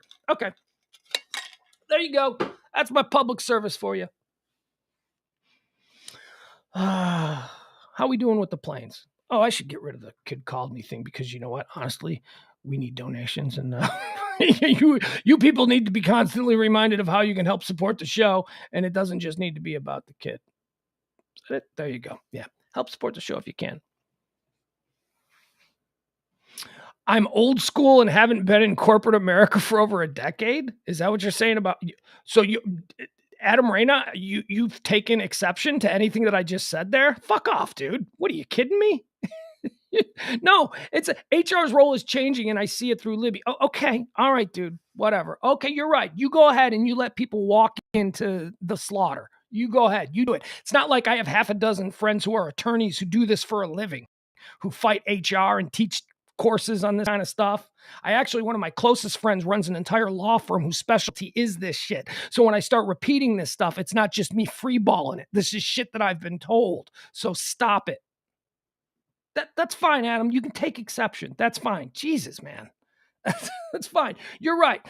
You're right, dude. Human resources is there for the employee. They're the advocate for the people. You're crazy. You are sucking off the tit of corporate America, dude. That is bad. That's a bad look. But we digress. Okay. Also, what else is trending here? The Undertaker. The Undertaker is trending. Why is he trending? I don't know anything about wrestling. You guys know anything about wrestling? I don't know dick about wrestling. Going to the Hall of Fame. And you know what? I'm all for it. I'm all for the Undertaker. You know what, Adam? Wait a second. I shouldn't have said fuck you. I didn't mean that. That was a little bit over the line. I just realized, I was like, did I tell Adam fuck you? I shouldn't have done that. Adam and I fight all the time. Why did I cross that line? I didn't mean to cross that line. But you're wrong. And, we're not going to go into it anymore because you're giving bad advice. You're setting people up to be victimized in the corporate structure, and I'm sorry.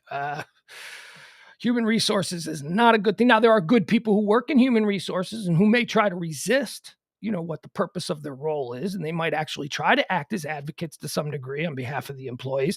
But that is not every human resources director. That is not everybody who works in human resources, and that is not the purpose of human resources. Human resources is there to make it go away with as little bit of a stink as possible. Undertaker's going to the Hall of Fame, and that's a good thing, I suppose. I don't know wrestling, but I do know the name The Undertaker. So, hey, if a guy like me knows who The Undertaker is, he's got to be worthy of the Hall of Fame. What else do we have here? Byron, me telling Adam to fuck you. The only reason that I told him fuck you is because I can do that on this stream. Adam will tell you, there have been numerous times in traditional radio where he and I have had moments where we'd wanted to use that sort of thing, but we've been able to control ourselves. I will tell you, he does have a way of saying things that are really insulting. Like, oh, you haven't worked in corporate, like I'm some fucking rube who doesn't know. What, you don't know that I haven't worked in corporate America? I worked in a branding agency for years when I went back to Chicago. I started a branding agency. We had a whole bunch of employees. We had a human resources department. This idea that people think, what do you think I did? I just went and lived in a shell? Come on, man.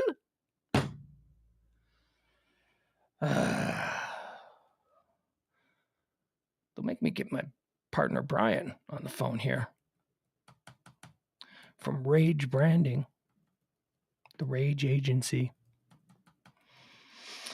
Okay. Paul McCartney is trending. Here we go. Paul McCartney. Why is he trending? Well, because coming off of the success of Get Back, the big Let It Be documentary that was on Apple TV, he is doing what he is calling the Got Back tour. Taking an obvious cue from the popularity of Peter Jackson's recent The Beatles Get Back documentary, Paul McCartney has announced what he's calling his Got Back tour, a 13-city, 14-gig outing through the U.S. that begins just a little more than 2 months from now. All right, so all the tour dates have been announced. We'll run through them here. He is not coming to Dallas, but he's coming to Fort Worth. Woo, boy! What a surprise that was. Looking good for Fort Worth. I love me some Fort Worth. Quick fun fact. I am a big Paul McCartney fan, Sir Paul. I think he's a cool dude. I think that he's a genius. I think that as far as being a pop creator, I think that his teaming with John Lennon is just whatever. And I don't give a shit what you think, because the majority of the world agrees with me. So piss off people who are going to be like, shut up and go away. I have seen Paul McCartney perform live in concert twice, going on 25 years ago. And 25 years ago, when I saw him on that tour, Flowers in the Dirt tour, saw him twice on that tour. When I saw him on that tour, we were all like, oh, he's never going to tour again. It's 25 years later, and he's coming out again. Well, guess what? You're going to be able to see him on Tuesday, May the 17th in Fort Worth, Texas. He's going to be at the Dickies Arena. Do you know, full disclosure, I was gone in 2019 when the Dickies Arena opened up. I didn't know that there was a place, the Dickies Arena in Fort Worth. I didn't know until this morning. I'm like, where the hell is Sir Paul playing in Fort Worth? Why isn't he playing AT&T Stadium? I mean, he's playing SoFi State. He's playing stadiums all over the place, playing MetLife Stadium. I mean, why is he, where is he? He's playing Billy Bob? Where is he playing in Fort Worth? And then I learned all about Dickies Arena, which seems to be a very nice arena. But, is that like the size of American Airlines Center? It looks like it. Built for rodeo over there by the stockyards. Opened in 2019. Learned all of this stuff about Dickies Arena. The purpose of this tour, says Sir Paul, is to play cities and arenas that he has never played before, with a few exceptions, with, the big cities being the exceptions. He's, where he can sell 100,000 seats in a city like New York or Los Angeles, he's going to do that. But he's also going to come to like smaller towns. He's playing Hollywood, Florida at the Hard Rock Live. He's playing Knoxville, Tennessee. He's playing Baltimore, Maryland, where he hasn't performed in Baltimore, Maryland since the 1964 Beatles tour. And then, he's got all the obvious ones, the big cities.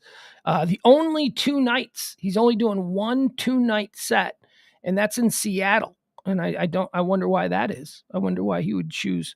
He's doing, oh my God, this is interesting. So he's playing 2 dates in California. He's playing in Oakland as opposed to San Francisco, which is kind of like him playing in Fort Worth as opposed to Dallas. He's playing in Oakland, and then he's playing at SoFi Stadium in LA. So that's only 2 dates in California. Yet he's playing 3 dates in Washington.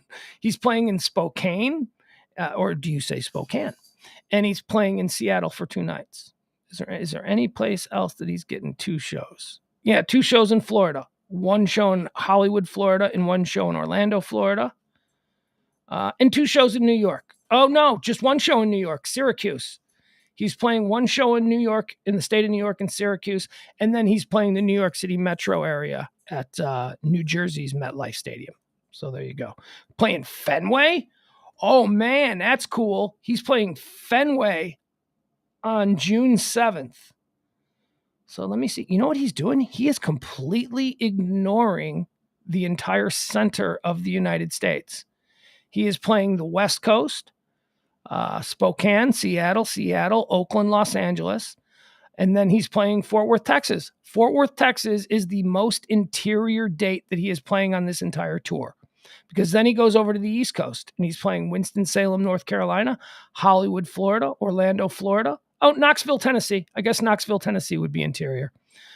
Syracuse, New York, Boston, Massachusetts, Baltimore, Maryland, and East Rutherford, New Jersey. I can tell you right now, I'm going to do everything within my power to make it to that Tuesday, May 17th, Fort Worth show, because I want to bring my son, because my son loves the Beatles. He's been raised on the Beatles. We sing Beatles songs all the time. So I think you get a good kick out of it. I don't even care too, man. I don't need great seats. Just get us in the building. Tuesday, May 17th. His birthday's the 11th. That would be like a good birthday gift for him. I think he'd like that. I think that's so cool that he's playing Fort Worth. I love it. I love it whenever Fort Worth gets love over Dallas, because I love Fort Worth. I love that city. I mean, I love Dallas, don't get me wrong. I mean, I like Dallas, but Dallas is like, Dallas is pretentious and kind of snooty, and, a lot of people think that they're better. And then you go over to Fort Worth and you just have a great Saturday night. You just have some fun. And also, my favorite neighborhood in the entire Dallas-Fort Worth Metroplex is that neighbor. I went to a party. I was dating a girl who lived in Fort Worth, over in that area. She was geographically undesirable, but we went to a party at her friend's house, a backyard party. It was during the Colonial, the Colonial golf tournament that they have over there, Colonial Country Club or whatever it is in Fort Worth. And the party was held in that neighborhood. You ever seen it? You ever see it? These people have lived here their whole lives. That neighborhood around where the Colonial is. Oh God. I was like, this is the greatest neighborhood in America. It's got hills, and it's like the really nice area of Oak Cliff. Where everyone's grandma still lives when you go, because there's parts of Oak Cliff that are a little bit spooky, but you go to that like really nice area of Oak Cliff where it's all valleys and hills and all of that. That's gorgeous. That's like what I thought that area in Fort Worth. I love Fort Worth. Did I mention that? One of my favorite things that we used to do staycations. We would be like, instead of just getting a hotel in downtown for like a Saturday night and just staying in town and staying in a nice hotel, we used to prefer to do that in Fort Worth. We go see a band in Fort Worth. We go hang out in, somewhere at Sundance Square. We go do some fun things, and then we check into a nice hotel. I have a soft spot for Fort Worth. Okay, what else do we have here? Jersey Shore is trending. And honestly, here's my whole take on Jersey Shore trending. That's still a thing. These people are still a thing. Haven't we gotten rid of these people? Adam Scott and Ben Stiller are trending. Apparently, they've got a new show on Apple TV called Severance, which looks very good. But it's another one of these deals where they're only releasing these episodes like 1 or 2 at a time or something like that, So it's like, I'll have to wait like 8 weeks for the entire season, and then I'll watch it at my leisure. Donda 2 is trending. That's the new, apparently that's the new, and I'm calling him Kanye. I'm not calling him Yee. He's just going to go back to Kanye at some point. Rapper Kanye, formerly known as Kanye. All right, I'll read it the way it's supposed to be. Rapper Yee, formerly known as Kanye, announces his next album, Donda 2, will only be available on his device, the stem player. Okay, that is a ridiculous business decision, because you're going to get your most hardest chorused of friends and then or fans, and then they're going to share it, and there's going to be all kinds of pirating of this music, and you're not going to, I guess if money's not the most important thing, but if you believe that like 100 million people are going to go out and start using this device, that you're wrong. You're wrong. They're just not. People can live without new Kanye. Especially if they got to go out of pocket for something. So, good job. Nicole Kidman is trending. Okay, we can talk about this a little bit. Nicole Kidman is trending because, here, we'll show you this one. Why not?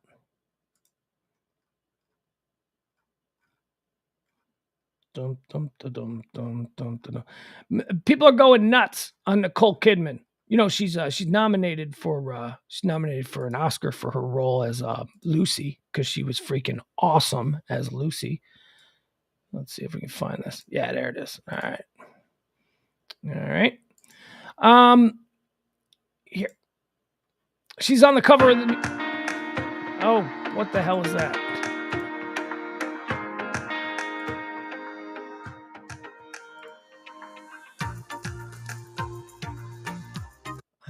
what that was. I don't know what that was, and I don't like it. All right, let's get rid of the airplanes. We're done watching the airplanes. As I said, Oscar-nominated actress Nicole Kidman is on the new cover of Vanity Fair, and she's being... Oh, did that really not work? Son of a guns. All right, so we'll do this one. Stop sharing. I don't like it. People are mad. People are so mad. All right, close that up. All right, here we go. All right, so this is her cover of Vanity Fair. Hubba, hubba. Am I right, guys? Look at Nicole Kidman. Look at her. Doesn't she look fantastic? She's being criticized and she's trending today because people are like, what is she doing? Why is she dressed like a schoolgirl or a stripper? She's a dignified woman. I'll tell you why. Because she wanted to. Because she's a beautiful woman. She's an empowered woman. She's an independent woman. She's a woman in her 50s and she still looks like a smoke show. And every now and again, she wants to take back the power that you say that she doesn't have and show the world how good she feels about the way she looks. So if she wants to go on the cover of Vanity Fair and dress like this, and it was her own decision and she is comfortable with it, shut the front door. You have absolutely no right. And boy, this is the entire reason why she's trending. People are going nuts. People are like, she's a dignified woman. Why would she post? Shut the front door. Look at her. Look at her. She looks amazing. She looks wonderful. Bare midriff. I am so tired of I'm so tired of the Hollywood superstructure exploiting women. You think that Nicole Kidman at this stage of her life is going to walk into a Vanity Fair photo shoot and be forced to wear something she doesn't want to wear? She put that on. She looked at herself and she went, oh, yeah, I'm a woman in my 50s. This makes me feel good about myself. Exploit away. It's not exploitation if the individual is in on it. It's only exploitation if others are gaining from the exploitation of something you're doing against your will. She looks great. Look at her. I'm a big Nicole Kidman fan. I'm a big Nicole Kidman fan. It's fantastic. What is she? How old is she? She's doesn't matter. She's a beautiful woman. She's a beautiful, powerful, A-list, superstar, iconic, and legendary Hollywood actress. Remember her in Days of Thunder? Remember when she played Tom the Doctor in Days of Thunder? It was the first time we ever saw her. Hubba hubba. She was like sexy doctor lady. Oh my goodness. Okay, let's see here. Is there anything else that we need to cover, or is that pretty much everything? Oh, no, this one, Paris. Paris is trending as well. We'll end it up on Paris. Why is Paris trending? Paris is banning cars. If you ask. Hey, sit down. If you have no intention or desire to ever go to Paris, shut the front door. I'll say it again. I said it to Adam earlier, and I feel bad. So now I'm going to say shut the front door. Because, you don't need to be so aggressive with people, especially when we're even if that person is an idiot, even if that person does say something that is so wholly offensive and without care for how the insult lands, you still don't have the right to return fire with kind fire. You can't. Doesn't. And I did. I dropped a nuke. I told him to S the F up, but I apologize. So shut the front door. Don't, damn liberals, Paris and their environmental concerns. Shut up, Jethro. You ain't going to Paris. You're never going to Paris. Why would this even enter onto your radar? Whatever. I don't care. I might go to Paris. I might one day go to Paris. The only reason that I don't want to go to Paris is that I don't want to struggle with the language.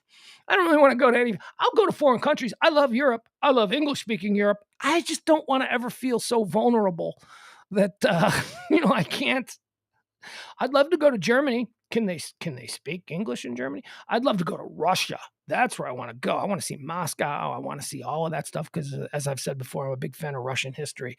I'm a big fan of Russian history, and I know that they're assholes. They are not our friends. Just so you know, they are not our friends. But man, oh man, is that a cool looking country I'd like to check out. But I won't go until they all start speaking English. Paris, I would love to go to Paris. Oh my God. But again, Paris and Rome are like the two. Maybe Berlin.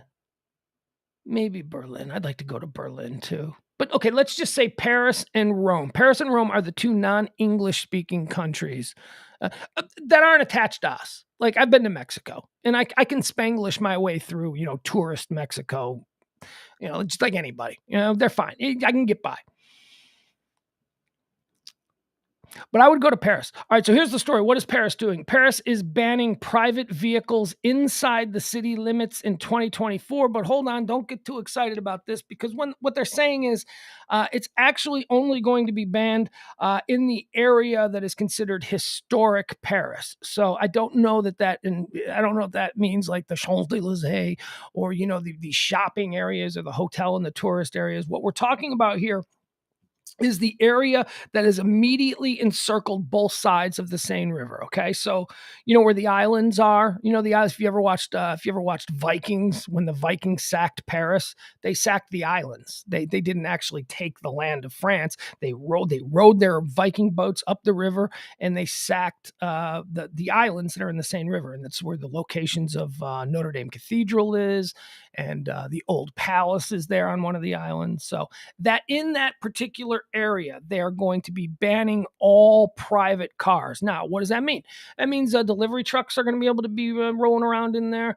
That means that obviously police vehicles, rescue vehicles are going to be rolling around in there. And yes, ride shares. So like cabs and Ubers and stuff like that. Ubers, what the hell's wrong with me? Anything like that. They're going to bring them in. And so you can still, if you're a tourist, you don't have to walk. It's like, but if you're a tourist, what do you got your car there for? What's that about? Would you have your car shipped over? Who are you, one of the Fast and the Furious guys? What the hell's wrong with you? You don't need your car. So, but yes, if you are a tourist, you're going to still be able to use the Uber. It's just people in and around that area who live there, they're not going to be able to like truck around in their cars and sightsee. And some people are upset about it.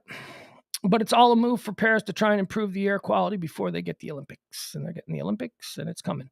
Okay, gangsters, that's it. We are good. Let me see if there's anything new that's trending. Oh, man, you know what's trending? Oh, God. Dan Patrick is trending. Dan Patrick. Now, before I click on it.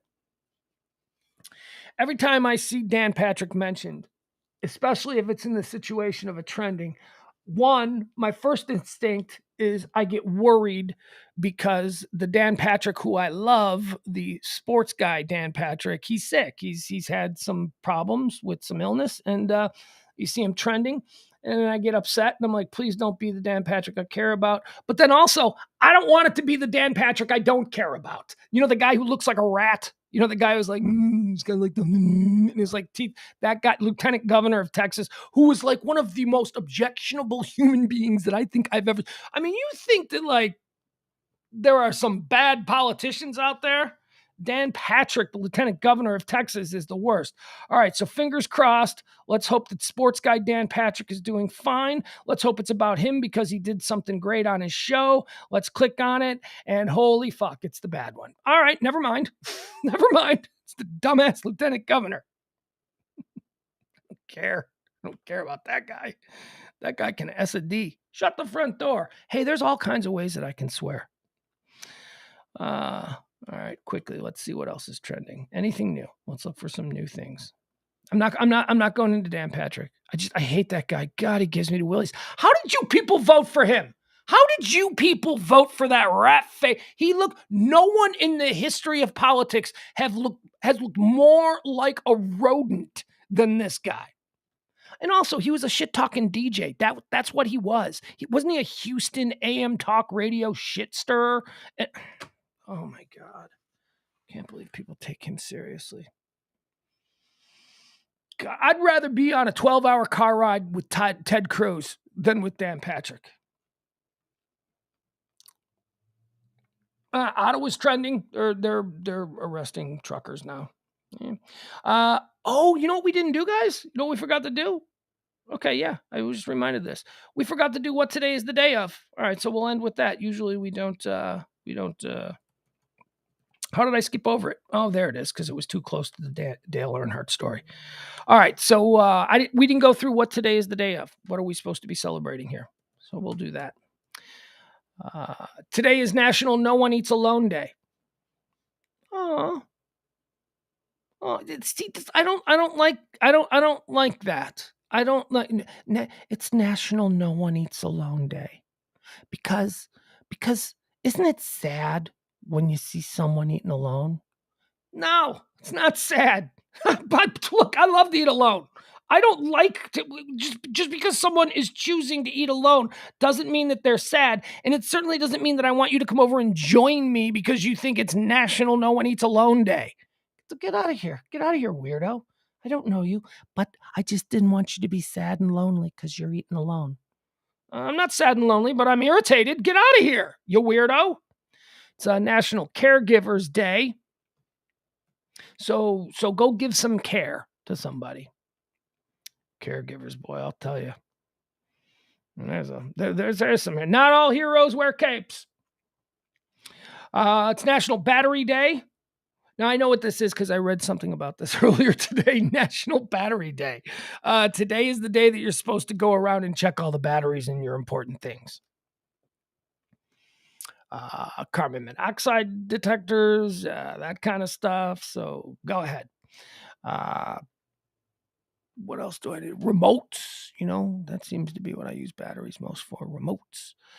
Today is also National Crab Stuffed Flounder Day. What is every menu item going to get their own day? Doesn't that seem both random and uber specific? National Crab Stuffed Flounder Day. All right, let's click on this. Let's see, is there a reason for this? Or is it just like, did Big Flounder get their lobbyists involved and now suddenly we've got a day?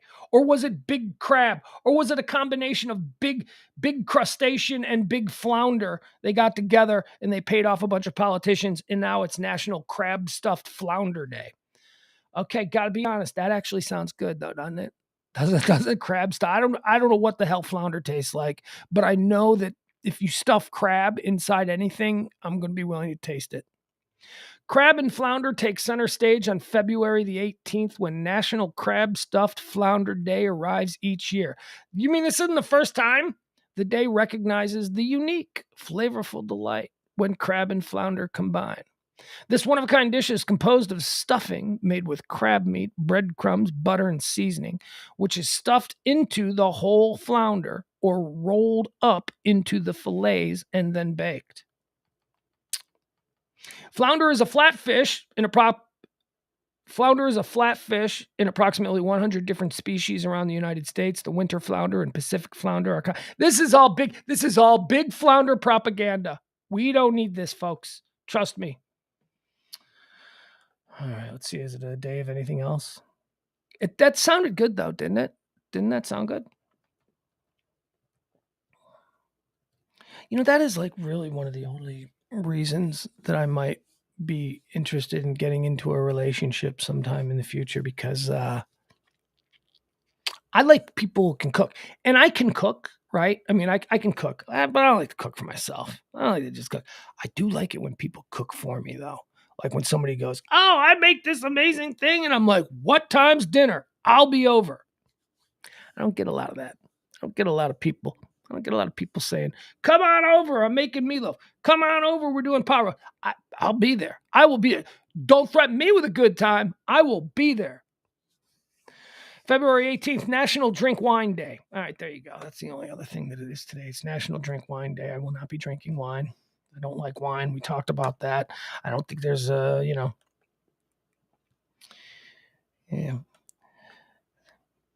Is it wine o'clock yet? Yeah. All right, that's it. We got nothing else. Dum, bum, bum, bum, bum. All right, let's see here. Oh, Jennifer Hernandez, I love you. And I do. I love Fort Worth. I really do. I got to tell you, I'm really upset about the way I took off on Adam Reyna. I mean, he was, I think now that I've been thinking about it, I think that maybe his wife works in HR and he was just defending his wife. He comes hard. He does. That's like, he doesn't really seem to have a filter or any real regard for you. He tries to like cut you down to make you bleed. He doesn't have a subtlety or a nuance to the way that he argues. And, sometimes it was like, but when he said, you've been in corporate America, I'm like, Jesus, you don't know. You don't know the first thing about me or where I've been. That's ridiculous. Or what my buddy Mike does for a living at his law firm. It's, good Lord. But I do want to say, if I said anything that upset his lovely wife, who I do like unconditionally, his wife is lovely. And if you were to have somebody working in human resources, I would think that she would probably be the type of individual that you would want, because she is a caring, compassionate, decent person.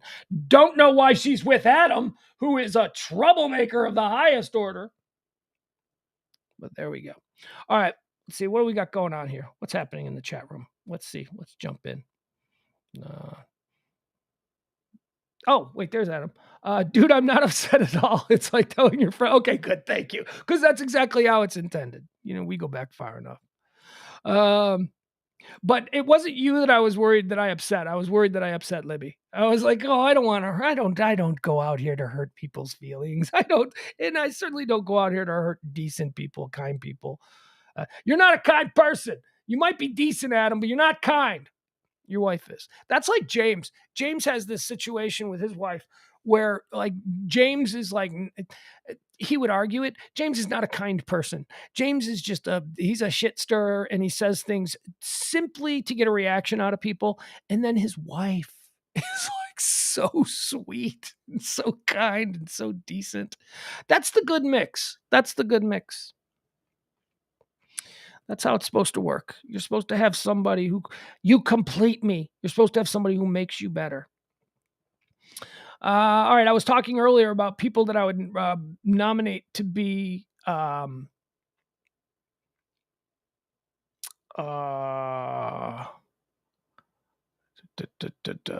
moderators, and I was saying, like, okay, so let me run through the people. Let me just see who was hanging out today. Byron, hell no, you can't be a moderator. Bill, maybe. Bill's not a troublemaker. Bill might be someone I could trust. Let's see. Adam, hell no. We've already covered Adam. Adam is too volatile. Or actually, maybe I'm the one that's too volatile. Adam's a shit stirrer. No, you can't be a moderator. Although, to be honest, I would trust actually all of these people if they ever got the. But see, I got roles. Like, I need some of you to be in the chat room to like mix it up to keep it interesting and say things and interact with one another, and that's what you guys do. Rob says he could be one. Yeah, Rob. I think Rob could. April could definitely be a moderator. I would make her a moderator. Jeff Glenn, hell no. Jennifer Hernandez, yes, absolutely. Him now. No. That's it. Leslie, no, I don't want Leslie to be a moderator. I want Leslie to be the queen of the chat room. I want Leslie to be there with her big giant sword, and I want her to cut people down, and I want her to do, what she does. Kevin, absolutely. KB artist, he could be a moderator because I would trust him. Jennifer Blair Martin. Jennifer. Could Jennifer be a moderator? Maybe. Yeah, maybe. All right. Let's get into some of the things you guys are talking about.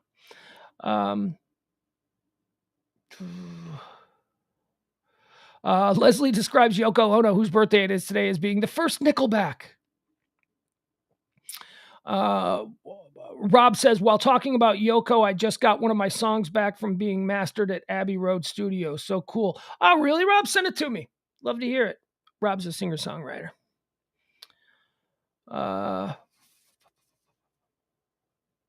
Jeff says, challenge, go listen to Yoko Ono's I'm Your Angel and tell me it's not a wonderful song. That very well may be true. I've never really delved into Yoko Ono. It's the stuff that you hear is like, it's like really weird and experimental, but okay, whatever. I have no doubt that she may have done some traditional songs. Yoko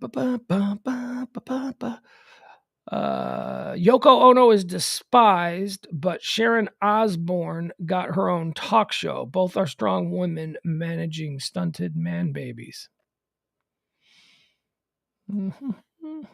Well, one was managing a once-in-a-lifetime genius and public figure and cultural influencer, and the other was managing Ozzy. I mean, Ozzy's fun, but Ozzy's not in the same category as a John Lennon. It's just not. And if you think he is, and you want to argue that he is, might I direct you to the YouTube clip of Ozzy Osbourne meeting Paul McCartney for the first time, where Ozzy Osbourne just becomes an absolute bag of blithering fanboy nonsense, almost brought to tears by being in the very presence of Paul McCartney. It's actually a really cool video. They were in the studio of the Howard Stern show, probably about 10, 15 years ago. And Ozzy was on and Paul McCartney was coming in later. And Ozzy asked if he could stay in the green room because he had never met Paul McCartney. He had never met a Beatle. And then so Ozzy was in the green room when Paul McCartney walked in. Because remember how Howard Stern show, they have the cameras. And Ozzy just became a 12-year-old, like in the presence of Paul. It's sweet. It was really sweet.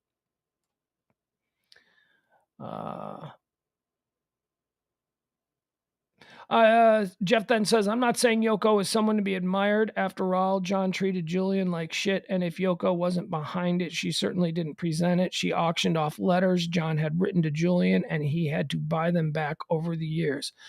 Also says, love the Molly Ringwald. Jeff Glenn says, you'd be hard-pressed to find a 50-something guy who didn't rub one out. Oh, come, Jeff, it's the middle of the day. Speaking of hard press, me. You don't have to look that far. I told you I wasn't really big on Molly Ringwald. I liked her. I mean, she seemed cool. I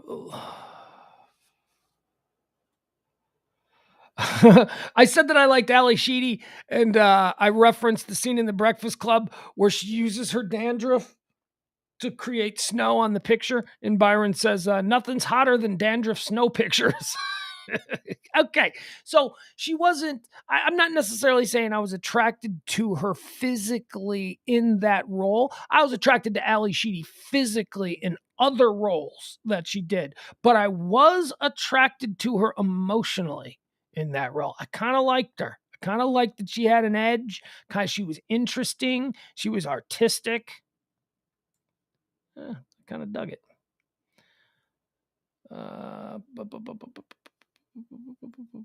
Is that true, Kevin? Kevin says that the reason or the explanation on Facts of Life is to where Molly Ringwald disappeared to. I had totally forgotten that she was on it, and now I actually remember it. Kevin says that Molly moved to France to do theater. I don't know that that's true, but I would trust if that's what Kevin said, because Kevin knows that kind of stuff too, like weird shit. JBM, that's going to be my new name for Jennifer Blair. JBM says Putin is waiting for the Olympics to be over. Yeah, I think so. I think that's part of the deal that he made with Xi Jinping. Paying.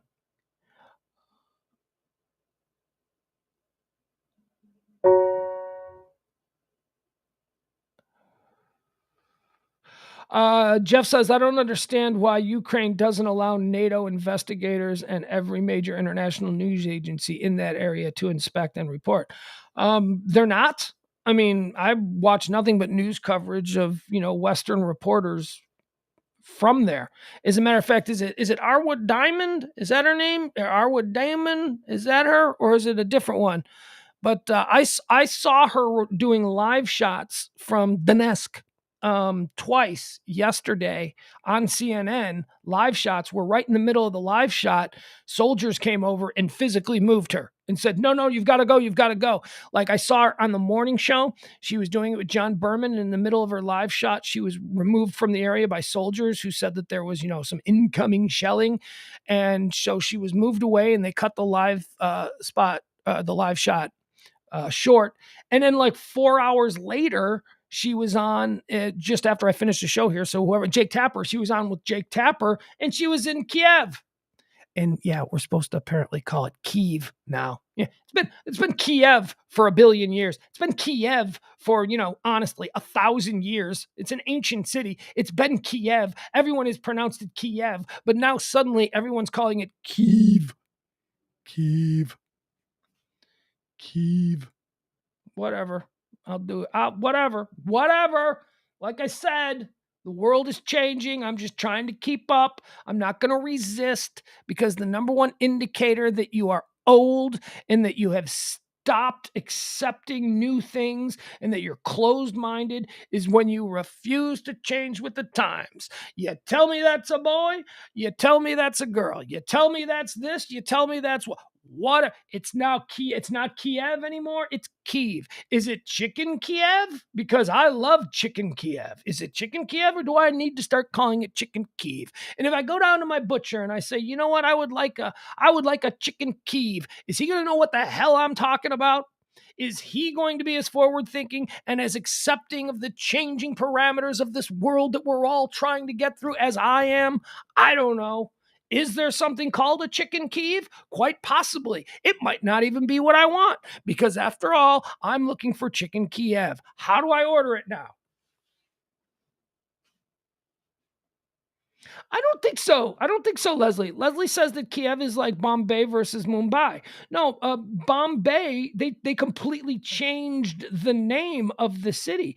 I believe that Kiev and Kiev are just two different pronunciations. I don't think that they've just completely changed the name. I could be wrong. You might be right, but it seems like a very slight change, because Kiev, I don't know. You could be right there. I don't know. You know what? I'm going to look into that. I'm going to see if that's the case. Who is blowing up my phone? Let's see here. I should check this out because, my boy. Oh, that was Rob. My boy, Rob. All right, Rob, I'm going to check that out. I'm going to check that out later, my man. My kid was texting me too. What is this? A TikTok. I think my kid made a TikTok. He just sends me things that make him laugh. Okay, I don't know what to, okay, we're not going to share it because I need to, I think my 12-year-old son and I, he shares things with me that maybe, let's just say our humor is weird. And I wouldn't want to just put it out there into the world and share it with you people, because I don't want you to judge me. Not that I care if you judge me. I just don't want it. I don't need it. You have to have a full context understanding of the way my son and I enjoy humor. And I don't want to play it. And then you're like, you think you're teaching your son that that's funny? Yeah, I am. I'm teaching my son that a whole bunch of stuff is funny. There's probably slightly inappropriate for a 12-year-old. Nothing sexy, dirty, nothing, nothing, certainly nothing racist. Although, yesterday I told you my kid this was so weird. My kid during the Pillow Talk show last night, was it last night or the night before? I don't know I think it was last night. He calls me in the middle of the show because he had a joke he wanted to tell me, and it concerned Africa. Africa was part of the punchline. And I really got where I was going to just yell at him. I was going to have a talk with him because, I just immediately started to go into, wait a second, is my kid now jumping into race humor? But it wasn't race humor. It had nothing to do with the people of Africa. It had to do with the fact that there are droughts in Africa. It was an environmental joke. His joke was, hey, did you hear we discovered water on Mars? I said, no, I did not hear that. He said, yeah, score 1 for Mars, 0 for Africa.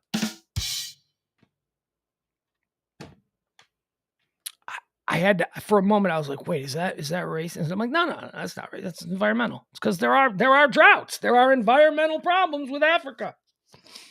Okay.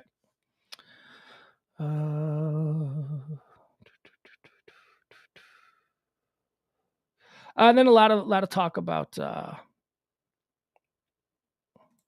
Byron Granger says CNN with a misleading headline. Get the F out of here. That was because CNN said the CNN had the headline that the judge sentenced Kim Potter to 2 years, which she did. 2 years. She got 2 years. But then, there was a whole bunch of things. So I said, why they should be more clear, because that sounds like she got way more than she did. But Byron, don't get me started, you, Mr. Fox News. I saw a headline last night on Laura Ingraham.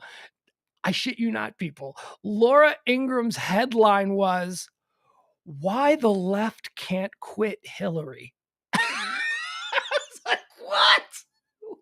We haven't thought about that old lady in years. You're the ones who can't quit her. You're the ones who keep bringing her up. Oh, the nerve. The absolute shameless projection and self-tattling on the part of that news station. So, yeah. So don't give me well, I don't know if you watch Fox or not, but you seem to be more right than center, and that's all. I just thought that was funny, and you provided me with an opening to talk about how Laura Ingraham was like, "We're going to talk about Hillary for a full 40 minutes, and we're going to talk about how the people on the left can't stop talking about Hillary." Meanwhile, it's like, who the fuck likes Hillary? I don't get that. They all have to create demons for us. We need boogeymen. If we're not afraid and we can't be stirred up, they can't control us. Stop with the boogeymen. Hillary is not a boogeyman. Trump is not a boogeyman. AOC is not a boogeyman. Marjorie Taylor Greene is not a boogie. They stop it with these people. These are mostly ineffective.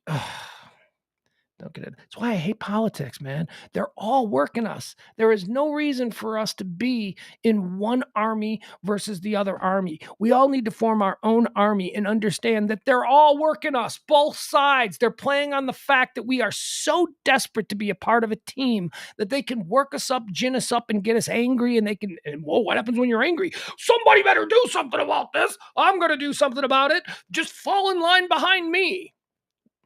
We got to stop that. And I don't think Byron's like that. I don't think, I don't think James is like that. I think James feeds his family by doing a job. And he's very good at it. Okay. What else do we have here? But I'll tell you what I do like. I do like when Byron, don't stop this. I love this about Byron's presence in the chat room. And is Leslie going after Byron? Because that's another good one. I love that fight. I love it when people, and I hope you guys are all cool. Stupid chat room fights don't mean anything. But I do like when James Parker says something that makes my butt clench, and then you see Byron cheering him on in the chat room. It's like, yeah, you go. Because then everybody else, like a whole bunch of other people in the chat room. And by the way, we got a pretty nice mix. I think that the chat room is a little bit more left than it is right. But I love seeing my right thinking people. I love it.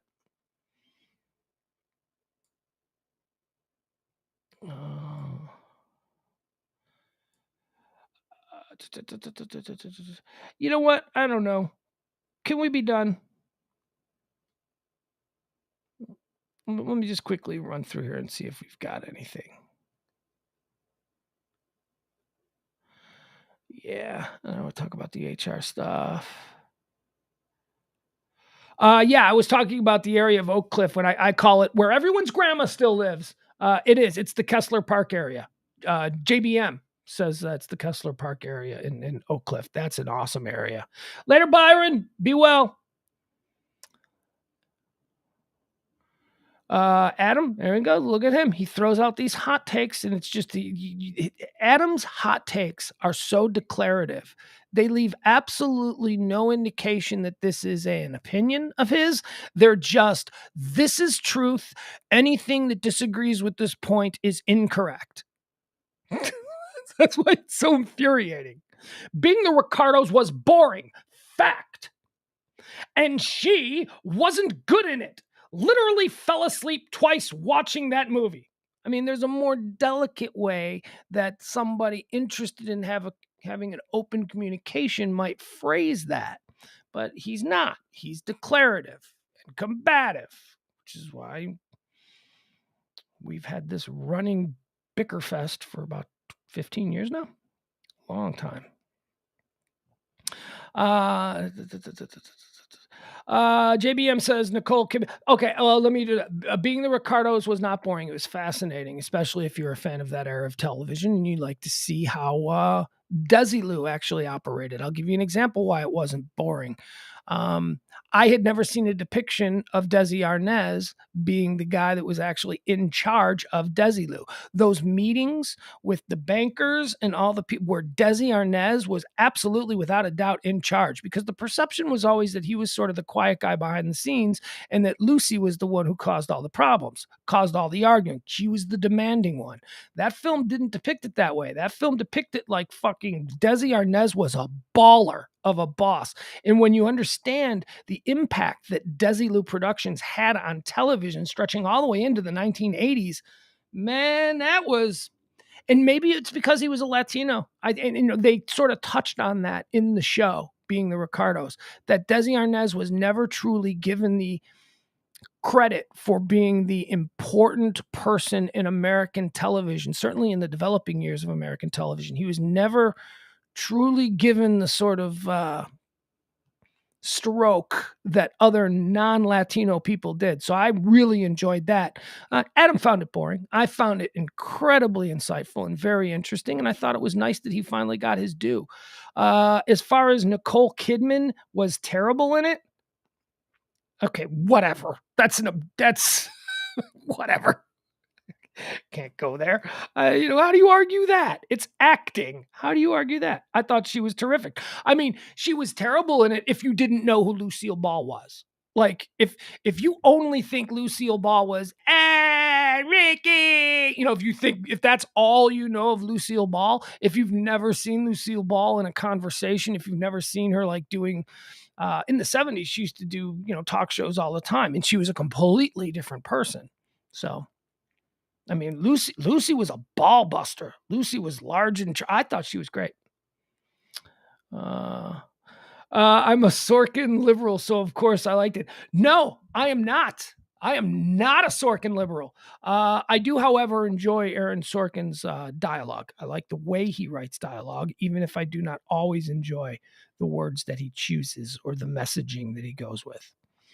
I think Sorkin liberals are oh God.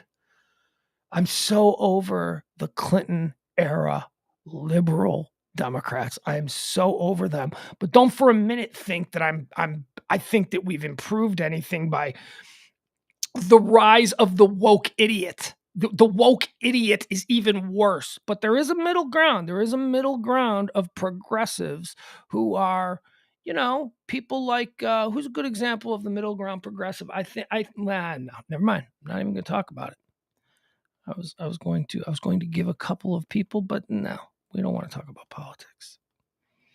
But yeah, the Clinton era Aaron Sorkin West Wing liberal needs to be retired. They need to go away. Those are the people. That's why liberal is a dirty word. Liberal and progressive should not be dirty words. Progress is a dirty word.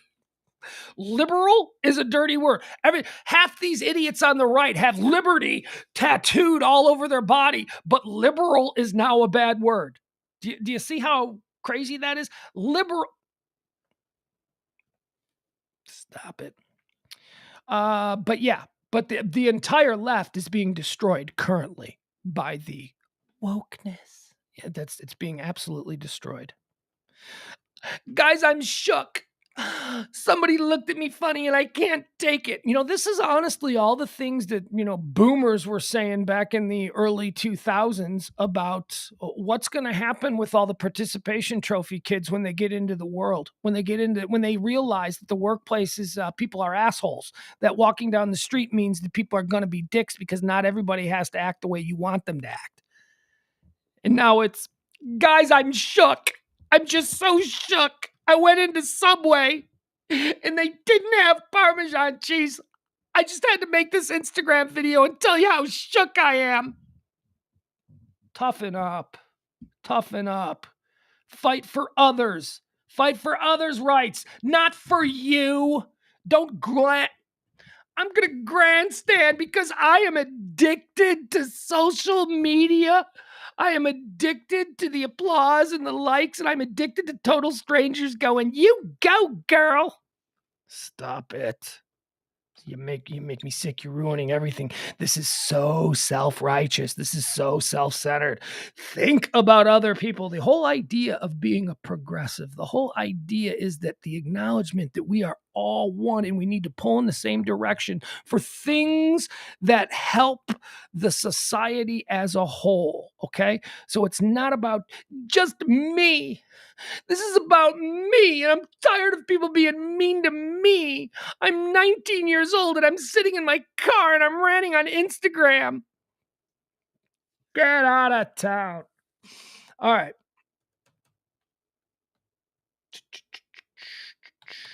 But also, don't give me this shit about the Sorkin liberals. I'm glad Adam brought this up. I've always wanted to kind of go off on the whole Sorkin liberal thing. You want to talk about a bunch of people that let us down. I'm talking about the generation of people that are like 10 to 15 years older than me, the Clintons of the world. They're even more than that. This is like you want to talk about selling out the minute it became beneficial to them to sell out. They sold out all of whatever it was that they led us. They hoodwinked us, been bamboozled, been led down a path. All of that shit. The minute they came into power, they just turned, Wall Street, let's go. Let's make money. And then you have these wealthy, super uber wealthy people, right? The wealthy liberals. There's a whole bunch of them that live in this area of Highland Park. I mean, look, I know what you're thinking. You're thinking, what are you talking about? There's got to be a million people with Huffine signs in their yards or reelect them. There are, but right across the street, right, 2 houses down, we've got a Black Lives Matter sign in somebody's yard. We've got there's a Democrat sign on the block over. But anyway, my point is, for years we had these wealthy, elitist liberals, progressives who make all kinds of money, who, they feel self-righteous in telling everyone else how the world should be and how people should be treated, yet they live safely inside their big cocoon and they're doing their wine parties and they're just awful pieces of shit themselves. They just like to, morally grandstand about how I know that I reap $1 million a month, but I'm going to tell everyone how they should fudge you. Shut up, you piece of garbage. I'm so tired of the wealthy elites. I'm so tired of the wealthy elites on both sides. The wealthy elites on the right are just pieces of shit. The wealthy elites on the left are just feckless, irritating garbage people. The majority of us are not elites. The majority of us are just regular people. The majority of us have a mixture of both ideals. And you know what? If we sat down and we actually talked it out over a beer in a Hooters or something, you can't go to Hooters that objectifies women. Really? Because, I actually married a woman who was a Hooters girl and she loved it. She says it's one of her favorite jobs. She didn't feel objectified at all. As a matter of fact, she thought the tips were incredible and it paid for her college education. So piss off! We're rolling into the weekend hot. We are. All right, that's it. I got nothing else. You know what I'm going to do? I'm going to watch in 20 minutes. I'm going to make me some lunch. Thinking about maybe having a tuna sandwich. No, I had tuna yesterday. I know. I got tuna. Look, you know what? You know what I've discovered? Because I wasn't eating Meat's expensive, and when you're on a budget, but the new kind of like tuna fish that comes in those little envelopes, like Starkist or whatever, well, the Starkists, those are like $1.69 each.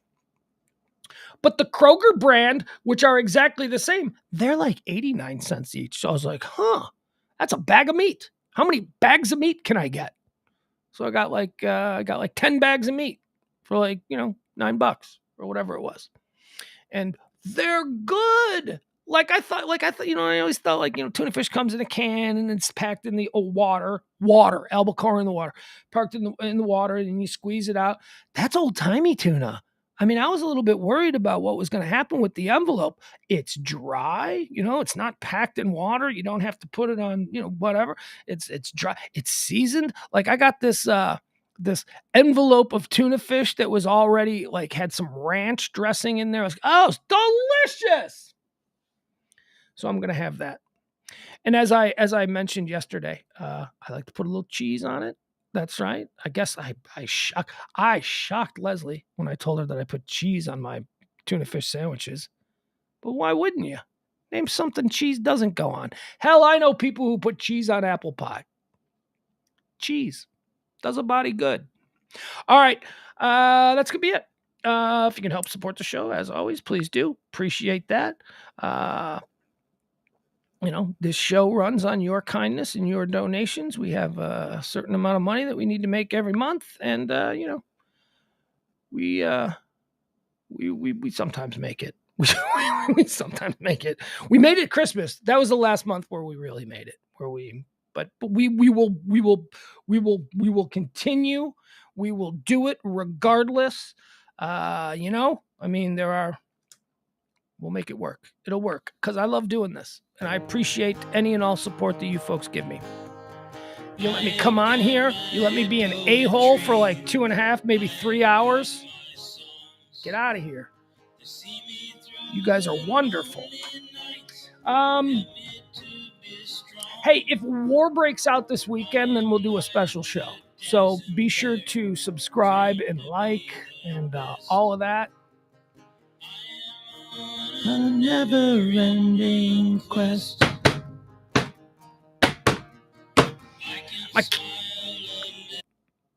My kid's all excited about this movie. What's this new Tom Holland movie? We gotta go to a movie. What's this? This new Tom Holland, Mark Wahlberg movie. Anybody know about this? Anybody? I have no idea what this is, but apparently that's what I got planned for the weekend. Tom Holland, of course, is Spider-Man. You know what I like about this? Here's something he's at the age now, he's 12 years old, where he's starting to, his tastes and his likes are beginning to develop. And I don't recall my 12-year-old son ever in the past having a specific actor that they liked. He liked things, right? Like he likes Thor, but he's not necessarily going to run out and see any movie that, whatever that dude's name is. I don't know. He likes Iron Man, but he's not going to like run out and watch anything that Robert Downey Jr. does. But a 12-year-old kid, he seems to be legitimately taken with Tom Holland, who is Spider-Man. So much cool. Cool for you, kid.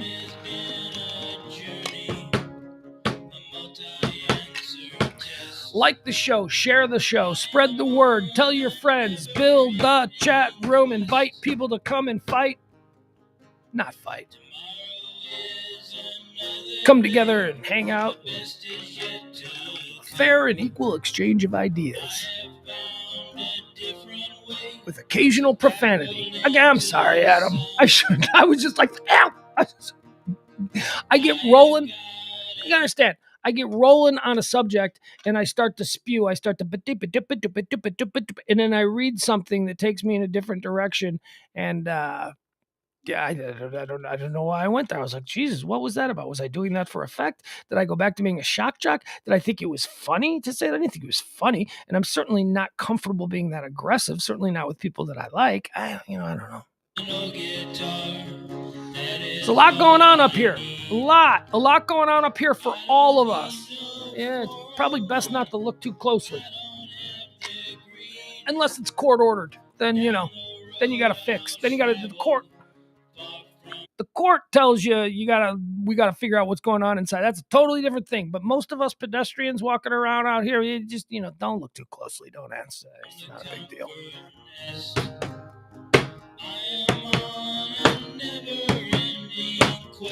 All right, we're about 15 minutes away from the president talking about the Ukraine-Russia crisis. Different way. All right, bye, everybody. Appreciate you. Love you. Again, donate if you can, tip if you can. If you can't, you can do other things like the show, share the show, do all that stuff. Love you. Have a great weekend. We'll talk no later than Monday. I will be doing a President's Day show. Of course I will.